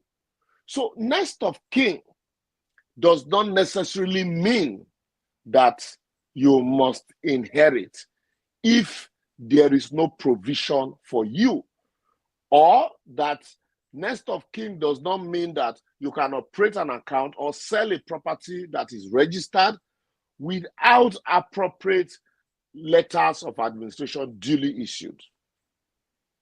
Okay. All right. Thank you very much, sir, for that explanation. Now that letter of administration is vital, even though you have a will or you don't have a will, or you have a no. If you have a will, you don't need a letter of administration. Okay, it's only next of kin. Okay. All right.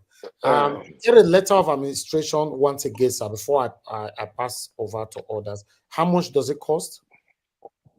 Letter of administration, it depends.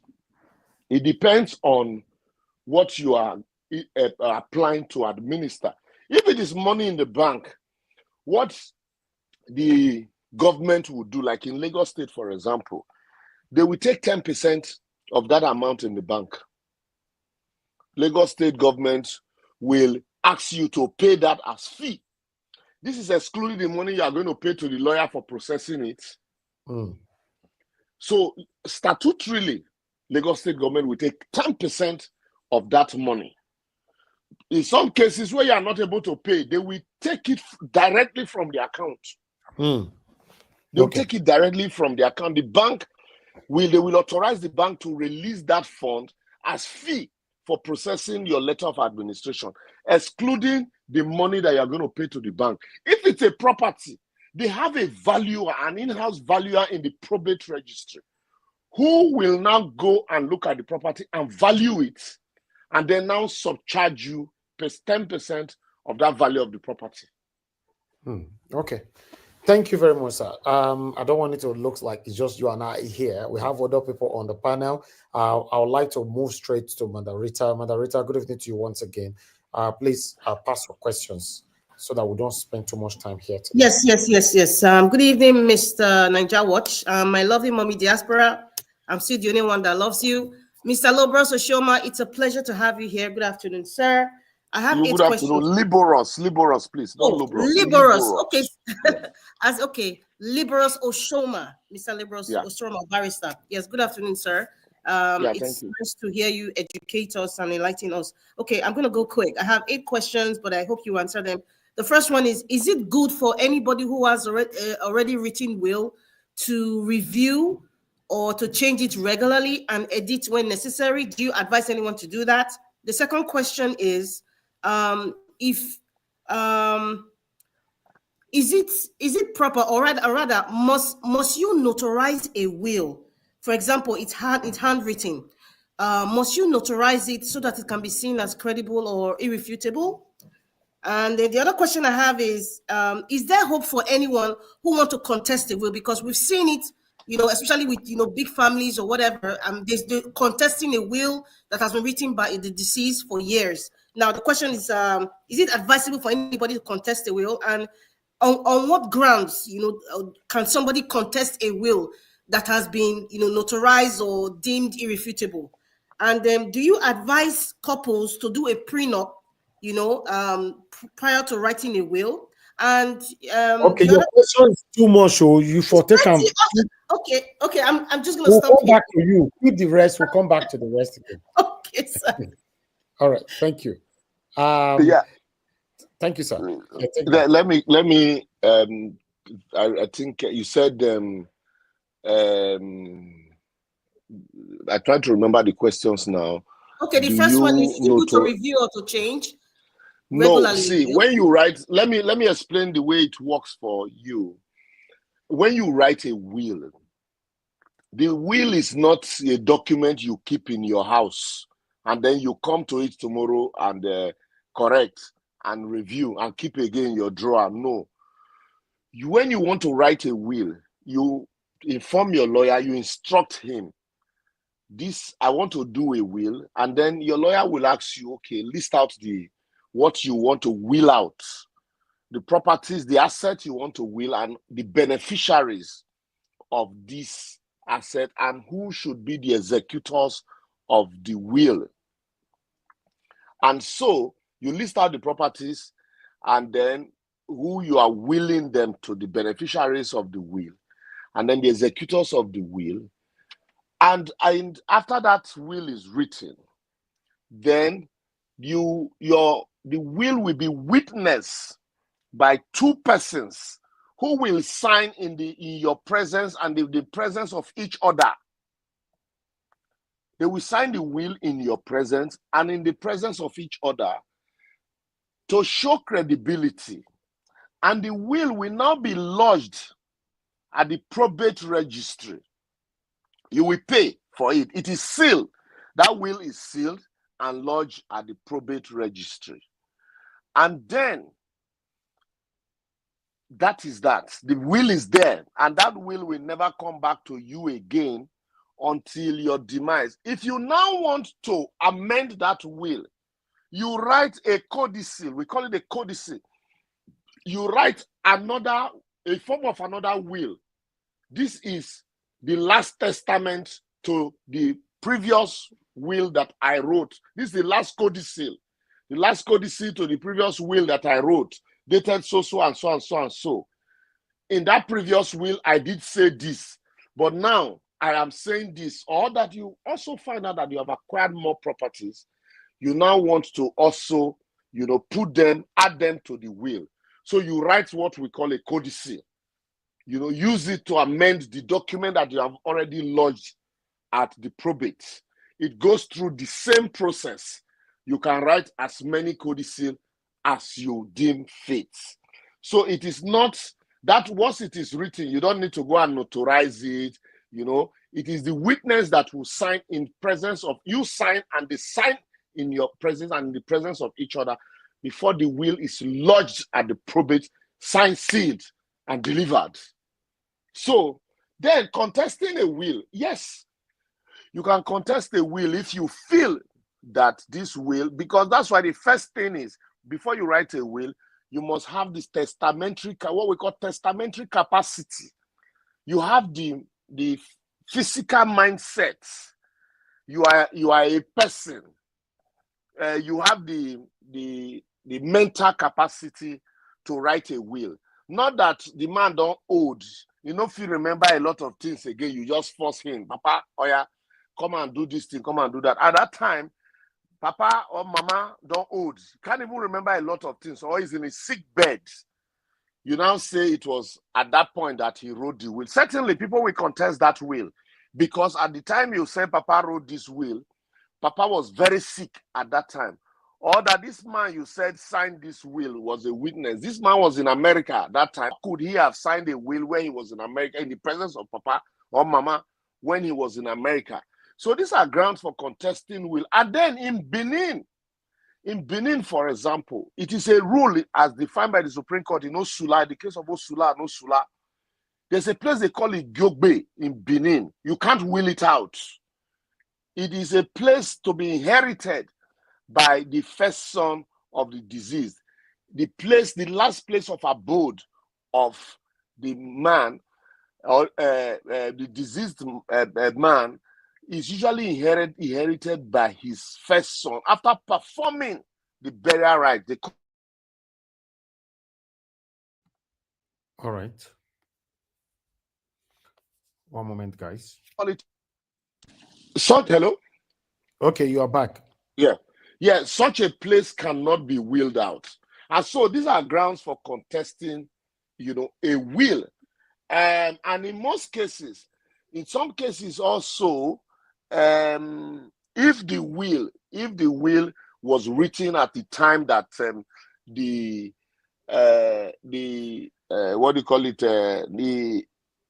deceased person had the testamentary capacity and everything was done, no matter how you contest the will, certainly it'll be difficult to fault it. That does not mean that, people don't contest will. As I speak to you, big families, massive big families, including families of late, very senior lawyers, are still contesting will today. That is why for us, most times I recommend, I say, look, all this plenty story, you would have avoided them if only you set up a holding company to do all of these things that you are now using will to do. Oh, okay. All right. I hope I'm able to answer most of your questions. No, sir, you didn't answer all. What's the last one? Okay, the last one was, is it advisable for couples to have a prenup, and then when you're writing your will? That prenup is a personal arrangement. You see, this American style, it's not African. It is American style, where marriage, there's so much suspicion in marriage. People no longer go into marriage for better, for worse. Know who you are getting married to. If you know who you are getting married to, all this issue of prenup will not be there. But if you do not understand who you are getting married to, and you feel that this person is coming into this marriage for business sake, then you can do a prenup. And for me, there's sometimes I told somebody there are no gold diggers. There are no gold digger men, there are no gold digger women. It's just that you did not put your hand where your money, will get you to. The same way you have Lexus. If you can't afford a Lexus, buy a Korope or a Taser. Don't go and you have money for Taser. You go and buy a Lexus and you say, this motor won't kill me. Everyday mechanic, maintenance, and the rest. If you cannot afford a woman who is high up and there, afford the one that you can maintain. And the same thing as a woman, if you know you cannot afford what do you call it? One of this Nollywood star that you know every other woman's eye is for the man that you feel, you know, it's at your stage. So all the idea of prenup is an individual thing. You can do a prenup if you feel that this marriage is becoming a business thing. And so let everybody, when in the end, that means prenup really is different from will. Because prenup is like, look, we are going into a business deal, but I know sure say this business deal will last forever. It's a partnership. But in the event that we scatter, let everybody go with what they came into the business with. Not that you will now take half of my weight after I've labored for it. That's basically what prenup is. Unlike a will is saying, in the event of my demise, this is how I want my things to go. These things are mine, not co-joined, not co-owned. These are mine, and I have the right to share them the way I want. You can't will, for example, house when not be your own, you go will amount to somebody else in the event of a demise. And the person like, I will contest the will and say, no, how can you will out a house that is not yours in the first place? We both own it. Our name, the name on the document is Mr. Sivanos Izevige and Mrs. Caroline Izevige. So how can you now, only the man, you are willing that property to one Lucy somewhere, you know? So they are both, they are not the same thing. Yes, Margarita came from the back door. I'll say the back door, mentioning prenup. You know, prenup is a legal binding contract signed by a couple before marriage, specifying how their assets, debts, and spouse support will be handled in the event of divorce or death. So that one is a choice, according to how Barrister just laid out. Is a choice. Someone like me, I cannot engage in this kind of satanism. So everybody else, you know, is a choice. So you all take that. That one doesn't have any kind of trace, comparison or affiliation with will that we are talking about, Margarita. I don't know where you go carry that one come. Mr. Elvis, there's a story to it, but I hope our guest will stay longer. I would like to speak on that. Yes, sir. And it's not an American thing too. Thank you. Okay, no, it's not an African thing. It's not an African thing, really. It's a satanic thing. If you Times have evolved and people change. The person you marry might end up be different when you're divorcing. People change. That's what I'm telling you, Madam. I handle divorce this year alone. I filed more than 15. This January, well, in February, now I filed more than 15. The rate of divorce is very, very high these days because people no longer understand what marriage is about. Yes. So if we are discussing marriage, I can, to a very large extent, I can say I'm an authority on that. People no longer understand what marriage is about. I'm saying this on behalf of the men. A lot of men have suffered. No, don't talk about on behalf of the men. No, I am saying it based on my own experience, sir. Based on my experience, a lot of men have suffered. You know, married women, and you teach it to an angel, and they take all their property. So they need to write a prenup. That's where I was coming from. I'm just sorry. Next person can talk. What I'm saying is this: not just the men, both women. Marriage these days, people no longer understand what marriage is about.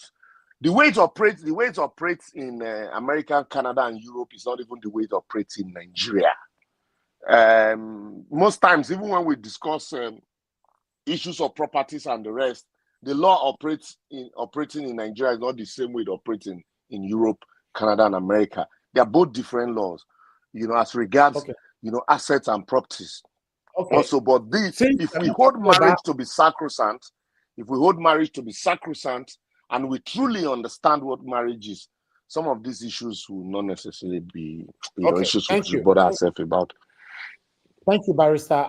Margarita, that your topic is a very strong one. I think we will have another day to talk on that. Because me, I have interest on that area, but it looks like we are diverting right now.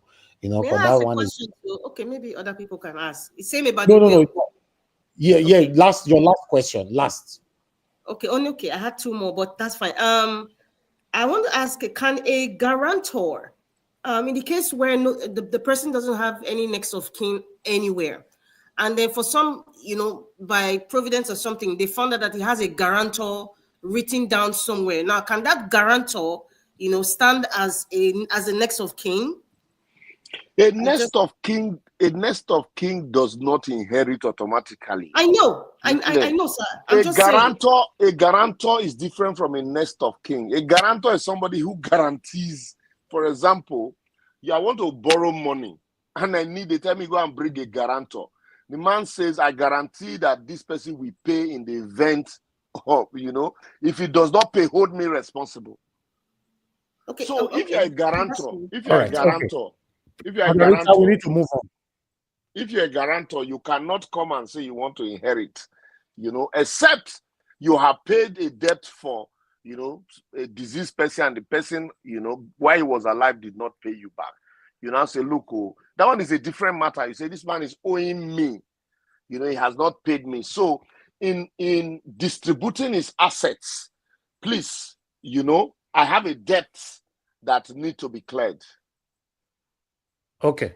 All right. Thank you very much, Barrister. Thank you, Madam. Like I said, that's a broad discussion. I'll find another time we can talk about that, because me, I have a lot of interest on that. But on this particular one, I'd like us to move on because we have more people here. I don't know, Madam Patricia, do you have a question, you know, on this topic? No, I think I've already given my own. Okay, that's fine. It's just a question. That's fine. If you don't have, that's fine. Thank you. Thank you. I'll just listen. Thank you, ma'am. Give us a mandate. Do you have a question on this topic? Good evening to you. Good evening. Can you hear me, sir? Yes, I can hear you very clear. Do you have a question? Okay, good evening. Well, I don't have a topic. I think I just probably stopped by to say hi to Barrister Liborous. Good afternoon to you, or good evening, depending on your Thank you so very much. Thank you so very much. We do appreciate you. But I think based on the last comment on marriage, right? And I think probably you've alluded to that. Maybe you can bring him back and then probably look for another guest, maybe a female guest, so that we can have this issue trashed out. It's very, very important. It's emotional when you go to that route, but I think not to divert the attention from what we're talking about today, you can work on that. Thank you very much. I do appreciate you, sir. Your Rolls Royce no go turn to Kakemaruao. Amen. Your bullion van no go turn to. Thank you very much, sir. Yeah, thanks. Quickly, on the issue of marriage, most of the divorce that were filing now, you find out that their marriages contracted between 2020, 5 years ago, 2020, and now. A lot of them are crashing. 2020. So it's strange. You know, so when you see people celebrate 10 years, 20 years, 25 years, 30 years, 40 years, please give them their flowers, because the way marriages are crashing these days, it's alarming. Anyway, it's a topic for another day. All right. Thank you very much, sir. Thank you very much. I have two questions from the comments session. I just put it on the screen right now. This one is coming from Arinze Chukuma. Say, Mr. Liborous, my question is this: if your name is written in the next of kin, which administration letters do you need anymore? No, the next of kin means that when this man, or if anything happens, we cannot reach the owner of this account, we will reach you. They will just call you to tell you, please, we want to reach the owner of this account. We can't reach him. You say, oh, the owner of the account don't die. They will put PND on the account, post no debit. The owner don't die. So post no debit, that means you can't withdraw from that account. So until, by virtue of the administration of estate law, until a letter is issued authorizing some persons to administer that account. In the same vein, if you have a property that has a registered title, as distinct from family property, family estates, you know, like they say family estate, it doesn't have a registered property, you know, your house in the village, there is no registered document. If it has a registered document, the name on this CFO is Mr. John Ozigbe. Mr. John Ozigbe don't die. It is only Mr. John Ozigbe that can transfer a valid title of that property.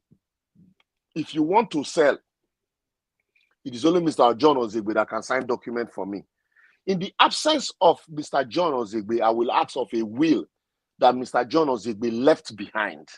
If there is no will authorizing, Mr. Musa Ozigbe to manage that property, then you will need to get a letter of administration to be able to manage that property. Otherwise, even in some cases, in Europe, for example, the moment you die intestate without a will, your property devolves to the state until the state gives you a letter of administration to apply to administer that estate. So that is why most times over there, unlike here, the beneficiaries will still manage that property until they want to do anything official on that property. That's where they now begin to apply for a letter of administration, you know, unlike the way it is in Europe and America.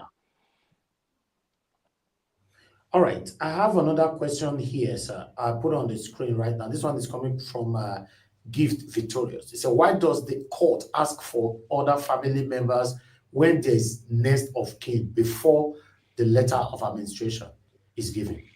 No, the court has no business. The probate registry has no business with your next of kin. The probate registry has no business with your next of kin.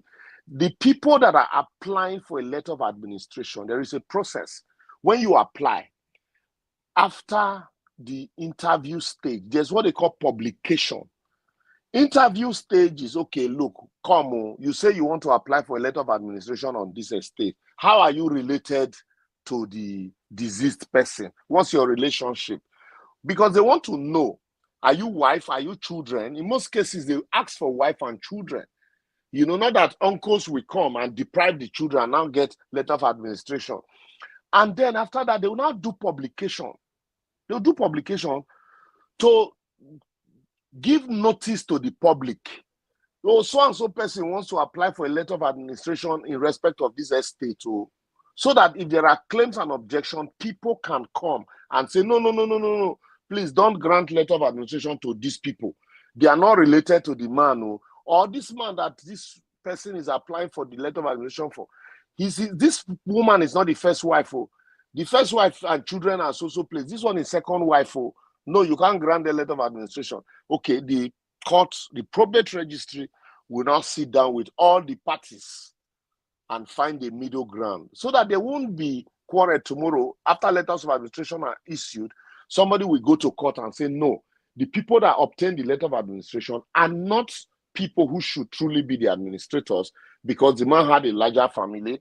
He had 3 wives. It is only one wife that just came to get letters without the knowledge of others. So the court will ensure that they give notice and knowledge to, you know, the public as much as they can. That is why usually it takes a very long process in Lagos. Okay. All right. Thank you very much, sir. On that, I would like to, because I have someone just coming in now, you know, let me quickly ask first before I pass this question, you know, because we need to switch for another 10 minutes before we allow a barrister to go. Louis Amoro, it's good to have you on the show, sir. Good evening to you. Do you have a question regarding what we have right now on the screen, the topic? Yes, good afternoon, sir. Good afternoon, Mr. Elvis and everyone. It's such an honor and pleasure to be asking the barrister a question. I've watched several of his programs on RS Television and other channels. Okay, a quick one. You know, the case of Osula versus Osula, I think I remember years ago, I did that on my dissertation when I did a customary law succession, you know, which was focused on Igyo Gbengu. Now, there was a case in Benin that, you know, was actually a big case regarding some families in Benin where a woman passed. This woman she had estates, and this woman she was married. Before she married her husband, she had a son before. So her husband actually took up the son. The son was 6 months old when she married her husband. So, and they also have other 6 children together. So now, that son traveled abroad so many years ago. So when the woman passed, the son came. The son was fighting that. He said, based on based on the customary law, that because the mother and the mother and the stepfather actually built the house together, because that's at the time when the mother married the stepfather, the mother had nothing. She was also a young girl. So, but he was fighting that house that the mother built belongs to him as a first son, that would be the Igiogbe. And my argument was, a woman doesn't have an Igiogbe in Benin, it's a man. So I want you to maybe throw a light on that, because that is still going on right now. He is fighting that that house belongs to him, because as a first son, that he automatically is the rightful owner of that, because the woman died an intestate, she didn't have a will. So you see, that case is similar to the case of Ozomaru and Ozomaru by the Court of Appeal. I think that one happened in Warri. But in this case, it was a son who was a boy who was a son from another woman before the man got married, you know, which is different. In this case now, you have a son who, you know, he's not the direct son of the man, and the man probably is still alive. And like you said, in Benin, the Benin tradition, Igiogbe, even though this is not, that's why, first and foremost, I will say, a will would have just solved all of this, or a holding company, if the both parties, both the man and the woman had a holding company, you know, it will spell out, you know, all the, what do you call it, challenges that they are facing today. But in Benin tradition, a woman is not recognized to own Igiogbe. And that is why we say Igiogbe is the last place of abode of the deceased father, not deceased mother. Deceased father. So I do not agree that, you know, the woman own Igiogbe. Igiogbe belongs to the father, it belongs to the man. And so if, except the son, you know, was adopted by the man, and then if the man dies, you can answer, okay, he comes to perform the burial and traditional rites. Otherwise, if you own Igiogbe here, and then you go to own Igiogbe in your own father's house, so the woman cannot have Igiogbe, and at the same time, when you have a husband, and then that husband had a son with the woman. So in that case, I completely agree that the woman's last place of abode, even given the fact that especially was built by her and the, you know, husband. So how can the son now claim to say because the mother is the first son of the woman, and then so the place should be his inheritance? It doesn't work that way. That's my understanding of the law. Hello?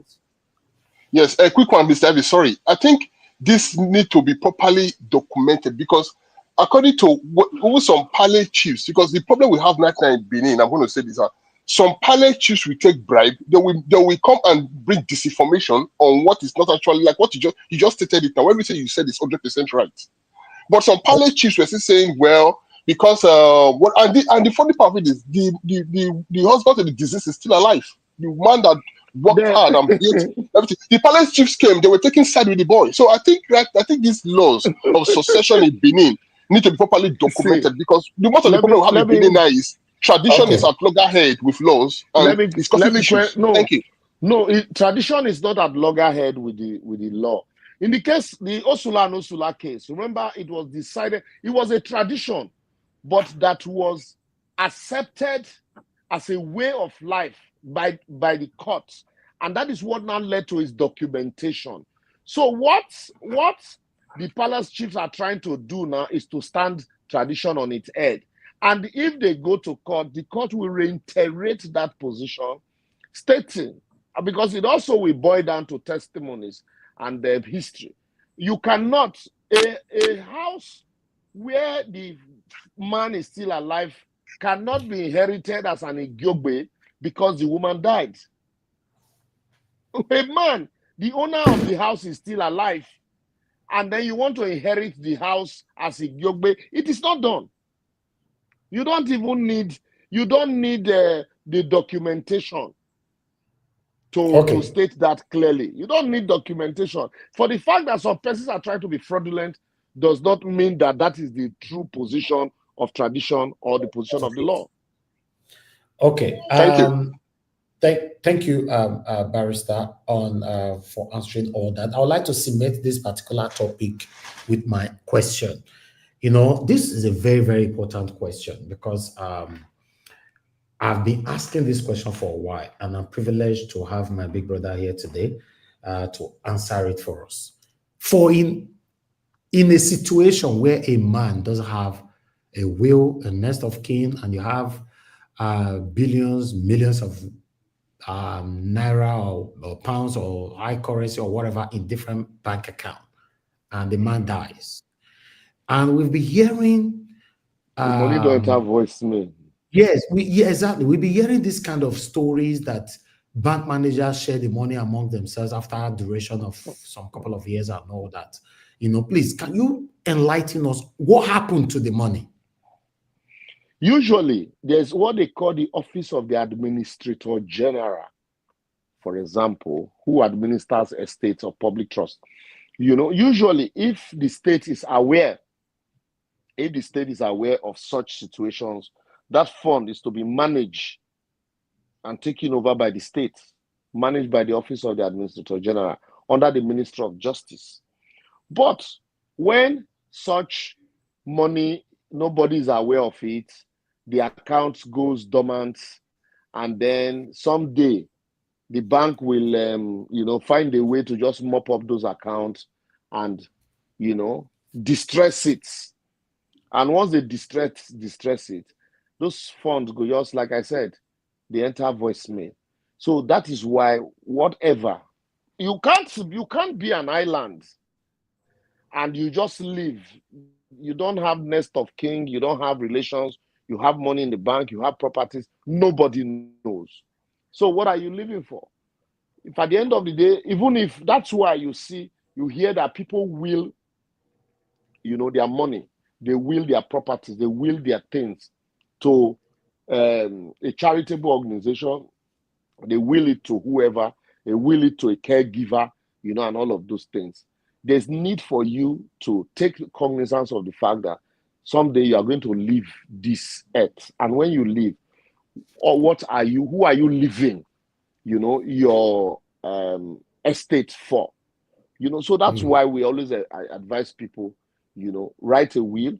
If you cannot write a will, prepare, let people know what you have and empower them on how to go about managing, your assets in the event of demise. Because otherwise, people when not work for those money, will just go sit down somewhere and find a way to, in some cases, they will steal them fraudulently. Let me tell you, there was one matter we did recently that when an account of a deceased person was in the bank. I don't want to mention the name of the bank now, so I don't demarcate them. The man died and the account was just there. Nobody came to claim the money and the money was there. So one day, one of the IT person just, told the account officer, this money don't sit down here, sit down. What do? We can find a way. Let us use it to do business. And they moved out the money.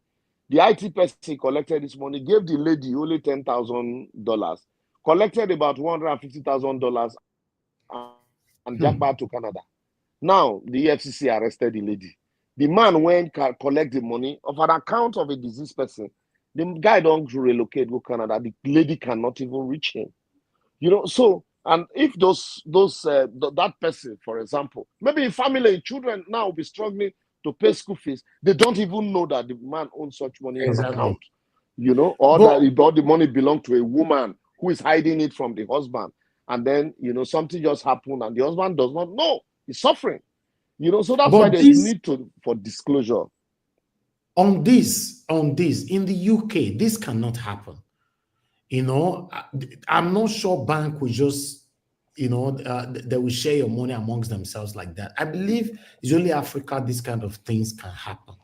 Even because like Gift Victoria said here, that it happened to her, they withdraw the money and said they did not know that she have access to her husband's account and all of that. Because over there, the regulators are up and doing, and so every account holder is known. Even the BVN that we are doing here, how many of these funds does the regulator know? How many times do they do checks on these accounts and the account holding? But over there, it is different. It is different because every account, every account holder, there are checks consistently. So if money is missing from an account, the bank will pay heavily. You have an account. I have an account in Canada, and I noticed that, somebody was using my card to purchase Uber Eats and the rest. And then I sat down one day, I looked at it, I said, these transactions did not come from me. And I complained to the fraud department of the bank, and they paid back my money, about $2,000 plus. But here in Nigeria, you will sweat. The bank will tell you compromise your card. You did this, excuse me, because the checks here are not as strong. And so that is why somebody can fraudulently take money from the bank, even before the bank the person don't resign, he don't japa, So those are the challenges. And I think the regulators in Nigeria should, be more strict. Let me also tell you, in UK where you are there, you can't buy dollar, or you can't change currency without your identity cards, without your ID card. Well, go to TravelX, even if you are changing currency 5 times, that 5 times they'll collect your identity card. They will scan it, Yes. But here, you just go to Aboki and say, I need $50,000, and you transfer money, boom, and the man gives you $50,000. You put it in your bag and you drive off. No documents, nothing. No so those are database. the challenges. No database, and so those are the challenges that we need to correct, to avoid a fraud such as this. Okay, last one, moderator, you said quickly. Please pass your question if you still have any. If not, let's switch to those. Well, I have like more than one question, but I'm just going to say one, and that one last one is your question, not the finish this woman. Okay, the last question is kind of relative to what our guest here, Mr. Oshoma, was saying. The question, sir, is do you think that men need to put their wife's name in authorizing them to take charge over their estate after they pass on? Because, I mean, just like a story of this, what you just said about the dollars thing, if the men are more open to say, this is what I have, this is what I have, we will not have cases of bankers, moving deceased money anyhow. Please, I don't know, maybe you could advise the men. Please be more open to your spouse or whomever you are just close not to. the men. See, let's not make this just a men thing. Spouses should be open to each other. That's the way I would. Correct. Yes. Because you mentioned man, that's what I was clear about man. Let me give you a personal experience. My personal experience, all the accounts I have, my wife is a signatory to those accounts. Even though we have a company, a family company that we still use to do a lot of these things, all my accounts, same way I am a signatory to all our accounts. So what we do is either party to sign. I might not be around and I need to move money. I might not be around. It's not everything you can do via transfer. There are sometimes I'm not around. I'm far away, way far away from Nigeria, and I need to move money to somebody. So I will just instruct her, please help me take the check from so-and-so place, go to so-and-so place, and then help me transfer to so-and-so account. Because she's a signatory to the account and either party can sign, then it becomes easy. In the same vein, if she's not around, she can instruct me, please help me do this for my account. But mind you, there is trust here. Either party will not just go to the other person's account and begin to transfer money. I receive a credit alert from my account. She receives hers, but there must be trust. This idea of putting pressure on your spouse because you know that there's money somewhere. And that is why you find out that some spouses will not want full disclosure. Who you give this money to? Why did you give this to this person? Why did you give that to that person? You give your family members, you don't give my family members. So, but once there is trust, and either party can sign on it. Either party can sign does not mean I will just go to your account because I'm a signatory to it. I begin to withdraw money from it. But once there's trust there, it is for purpose of trust, transparency, and maintenance of those accounts. So if the other party, in the event of even a demise, since you are a signatory to the account, you don't need a letter of administration to manage an account that you're a signatory to. So even though that account is not in your name, but you are a signatory to the account. The account is in my name, but my wife is a signatory to it. So what it means is that a signatory to that account is still assessing that. So first and foremost, before marriage, there's need for you to know each other, and there's a need to build trust. Friendship, communication is very key. You can see the comment on the screen, Barrister. Mother Rita is saying that, to be honest, 90% of men do not trust their wife. Why? The question is, why do they not trust their wives? Exactly. That's where we should be dealing with. Why do they not trust? I just said it here now that I have people who, yesterday a lady, when I posted that video, a lady called me and said, you know that my husband taught me how to sign his signature. That my husband taught me, sat me down and said, this is how I sign my signature. So sometimes when my husband is not around, they say, oh yeah, go. And I asked her, does your husband sign your own signature? She said, no, for what you know, it's him that wants me to sign his signature. So you see here now, so what is breaching that trust? That's what we should be dealing with, and not that the fact that these people don't trust. What is leading to that mistrust? But once we're able to deal with that, then the issue of whether they'll be signatory or not would be solved. Just like the cases where people take their wife abroad, and at the end of the day, the woman don't begin to make money and there is crisis. But that does not mean that you don't have men who take their wife abroad and then they stay together. You understand? So, Barrister, in that area that you're going right now, I wanted to say something about it. It's happening a lot in the UK, where a man gets to the age of 50, 60, 70, a woman will send him out of his own house that he bought like 40 years ago. You know, so it's happening all the time. So this is enough for a man to say, okay, I can't trust a woman, because we are hearing different kind of stories, what is happening abroad, not just in the UK anyway, in America, Canada, or every other European countries, you know. So that trust, of course, we still have women that men trust today, they trust their wife, but the statistic is very, very minimal. Mr. Elvis, Yes.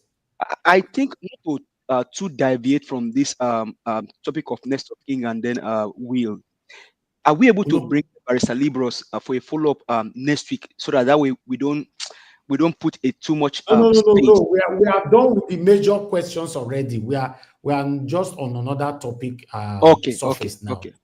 Yeah. We are even going to Edo State now. Thank you very much, my people. Mr. Barrister, it's good to have you on the show today. I just want to divert quickly. As you know, the election, the governorship election tribunal is currently going on. The last one was when INEC have closed their case. They could not produce at least one witness at all. You know, they've adjourned it now till Monday. What's your take on that? INEC closed their case without no witness at all. I have been an INEC lawyer for election petition tribunal matters since 2011. I did cases for INEC in 2011 in Calabar. In 2015, I did cases for INEC also in Calabar and Akwa Ibom. In 2019, I did cases for INEC in Akwa Ibom, Abia, and Owerri, Imo State. And in all the times I have handled cases for INEC, do you know why? Because they say, no, don't worry waiting, no worry you.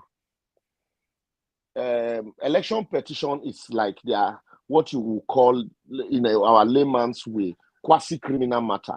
That's why we say he who asserts must prove. He who alleges must prove.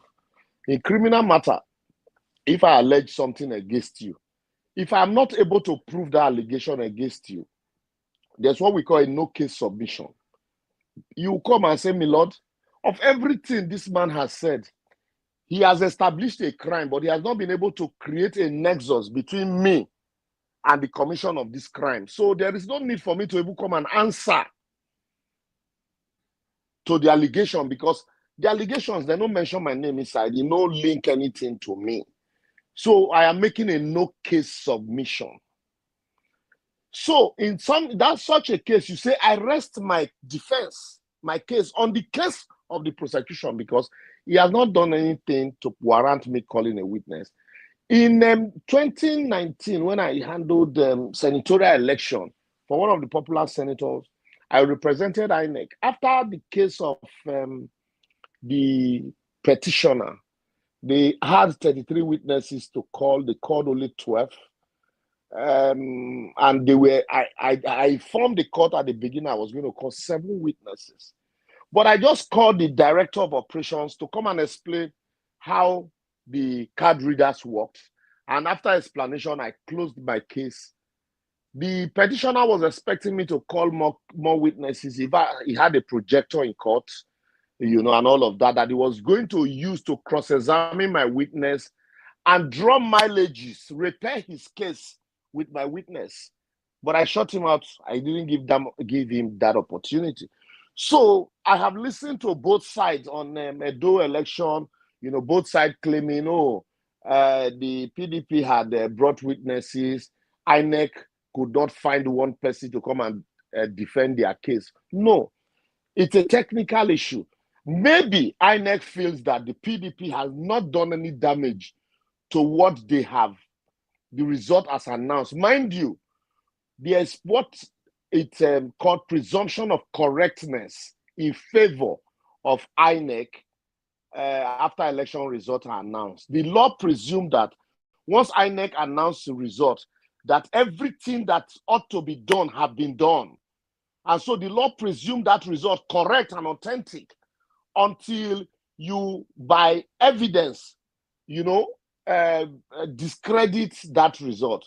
Maybe INEC feels that PDP has not been able to discredit the presumption of correctness that is in their favor by virtue of the law, to warrant them now calling witnesses to defend themselves or give PDP an opportunity to repair whatever damage that have been done to their case. That's why I think, from my own experience, that's why I think INEC did not call witnesses. And what they simply did was to tender their guidelines, showing that these are our guidelines, instructing us how to conduct election, and we have followed that guidelines. And they will do that at the address stage. We call it the address stage, where they will address the court and, you know, just state the reason for tendering those, just the guidelines. So that's, I think, what basically happened, based from experience and based on practice, my personal experience and the practice of what I have done, you know, representing INEC before now. Okay. All right. That's my only concern, because I wanted a bit clarification on that area. Anyway, the case continues on Monday. I don't know, we are closing right now. Anybody have any more questions quickly on the comment? Sorry, on the panel? Yeah, I have a question on that. Can you hear me, sir? Go ahead. Yes, I can hear you.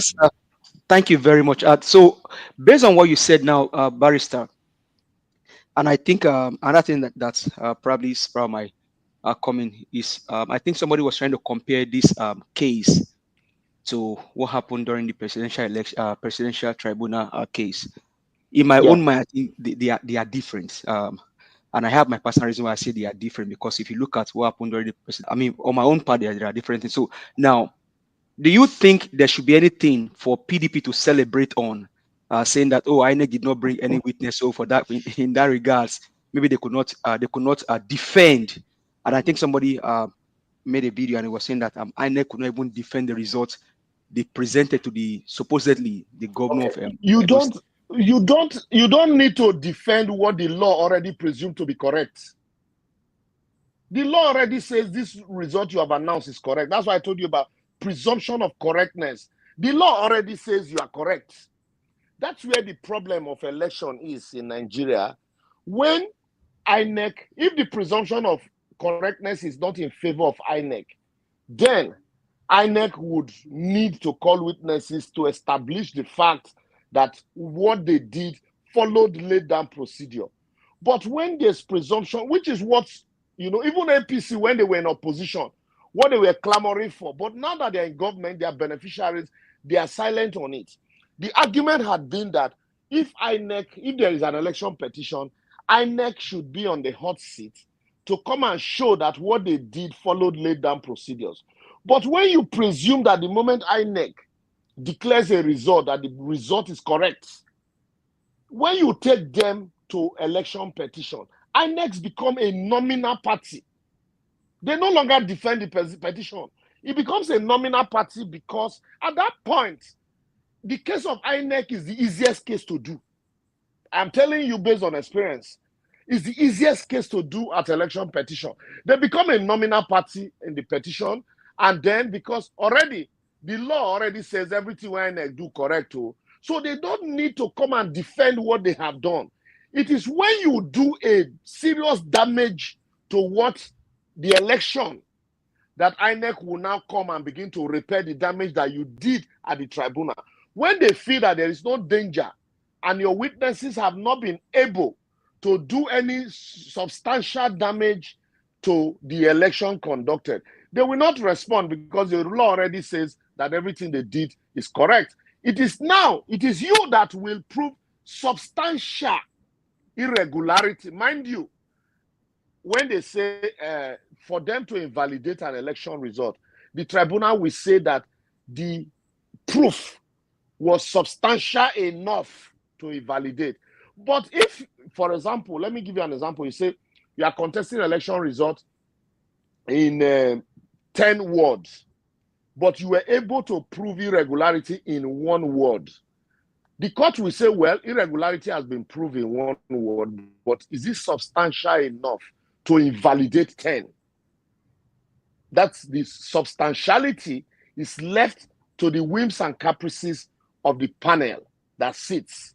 So that's where the challenge is. That's why most things, what INEC will just do, INEC will just sit down and say, well, since the law already say we did correct, how would they bother ourselves to the border to the defend well the waiting law don't already say we did correct? That's why I used the word, I said, no disturb waiting, no disturb you. Waiting no spoil, they know the repair them. That's what they say in local parlance.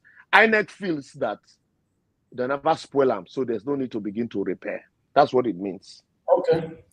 All right. That means the case still long. You know, anyway, there are some questions that we cannot ask right now because the case is still in court, but I'll just leave it like that. I appreciate you very much, sir, Barrister, for coming in today, for taking all our questions. Before you go, just use 30 seconds to speak to everybody so we can let you go, sir. Yeah, basically, my last sword on this is because we talked about will, and I believe that marriage should be a thing of trust. And it should be, these days, it's no longer a thing of trust, it's about business. And so, if it is business, there's need for us to sit down. If you want to plan it as a business, do it as a business so that nothing go lost at the end of the day. But if you see it as a trust, then open up to each other, whatever it is, no matter how small. Let there be constant communications. And then, on the issue of politics in Nigeria, really, look, my brother, all politicians in Nigeria are the same. The only difference is that problem changed name. I see them as, I call them APDP. That's why they can cross carpet at any time. Let's not create enemies with our brothers because of politicians, because they are not quarreling. All they have is permanent interest. And when we do that, we can put any government, irrespective of the party, we can put any government on its toes and ensure that the right thing is done. That's the only way we can develop our society. Wow. Thank you very much, Barrister Liborous Oshoma. I appreciate you, sir. I'm very, very honored to have you here today. Respectively, if we need you back to iron any sensitive or any legal case, I will invite you, sir. Thank you very much, sir. Have a good evening. Yes, at your service nationwide. No problem, I'm fine. And thank you. Okay, thank you, sir. Thank you very much, sir. Yes, sir. All right, guys. I appreciate every one of you. That was a wonderful show. Trust me, very, very educative one for that. I'm not taking calls anymore today, my people. The time I wanted to take calls, you guys did not call in. You know, the call's supposed to go directly to our guests. So any calls coming in now might be a question to me, and I cannot answer any question today. So I'm gonna carry my question till Monday. You know, I would normally by Saturday or Sunday, I don't want to be doing more than 1 hour anymore. It's because of our guests today. That's why you see that we spend 2 hours, 40 minutes here. But I appreciate every one of you, my people. We're going to round up now, just one minute, so that we can round up right now. One minute. If you don't have anything to say, just say pass. You know, Mother Patricia, are you still with us? Do you want to use your 1 minute? I'm still here. I just want to thank Mr. Liborous for coming and to educate us, you know, regarding this matter. So thank you so much. God bless you. Thank you, Mr. Ives. Good night, everybody. Thank you, ma. Thank you very much. Thank you. Mother Rita, your 1 minute, ma. Mr. Elvis, thank you very much. Mr. Liborous, I guess is my accent, Liborous Oshoma, God bless you, sir. Thank you for your time. And your last comment about the ongoing election, I assure you, you have broken some people's hearts, but you have also educated some people, people who are just arguing based on emotions. Thank you so much, very much, sir. Thank you very much. And Mr. Elvis, God bless you for bringing a great man like Mr. Oshoma here. God bless you, and I really, really appreciate it. This is very educative. People need to hear the truth, especially about this Edo election. And last thing that he said, all of them are the same. All of them are the same. God bless you, sir. And God bless everybody. Bye. Thank you. Thank you very much, Mother Rita. God bless you, ma. Thank you. If maybe we'll give Mother Rita a chance today for ask more than 78 questions.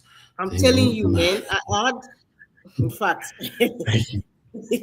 All right. Give us a mandate, 1 minute. Quickly. Well, thank you very much. I mean, it was interesting today. Thank you, Barrister Liborous. Thank you, panelists. Thank you for everyone. I think if we look at it, there are things that is happening that ordinarily should not probably cause problem in families, but I think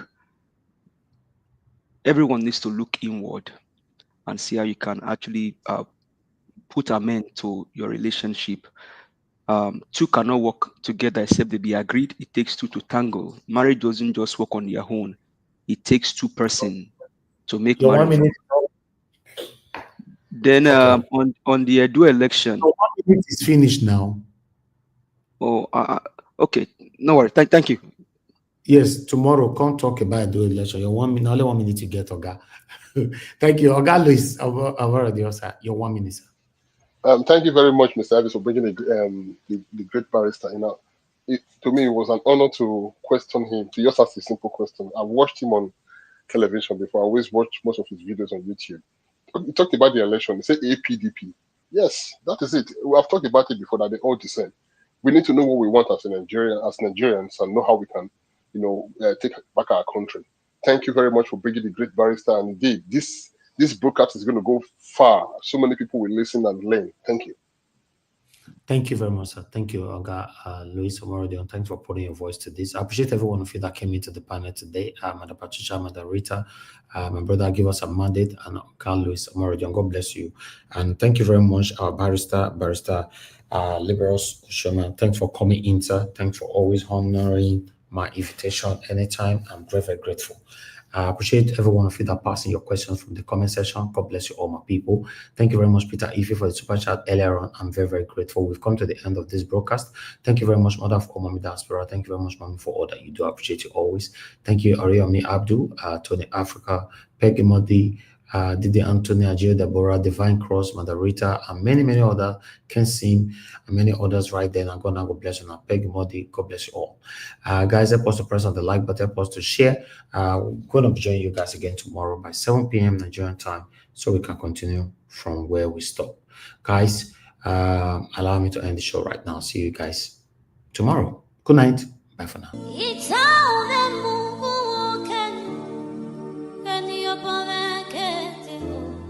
That's right.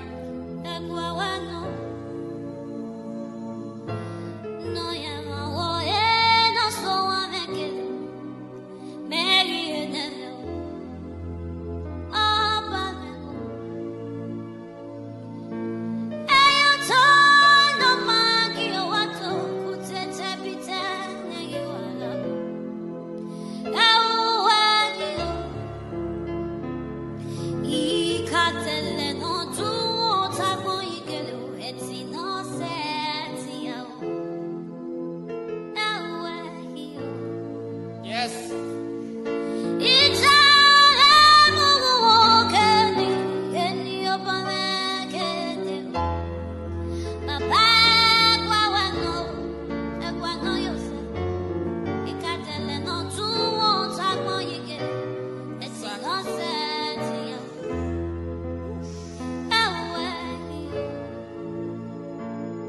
Oh, Totsu, we were sad and let it get. I won't if we will. No, yeah. Oh, Totsu, we were sad and let it get. I won't if we will. No, yeah.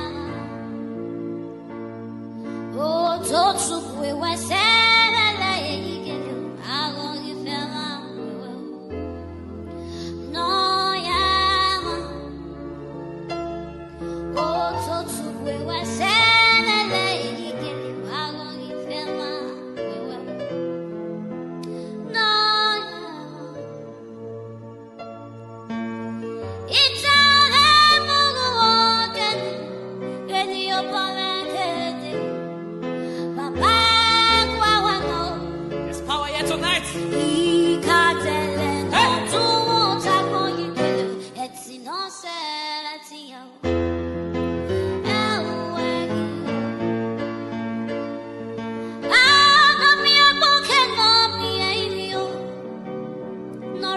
Know yourself.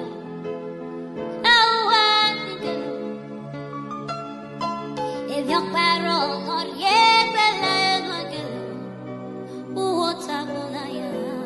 what you say?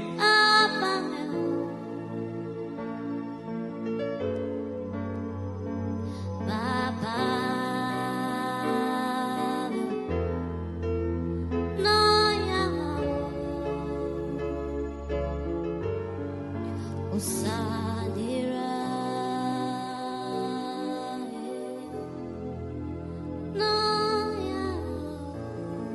yeah.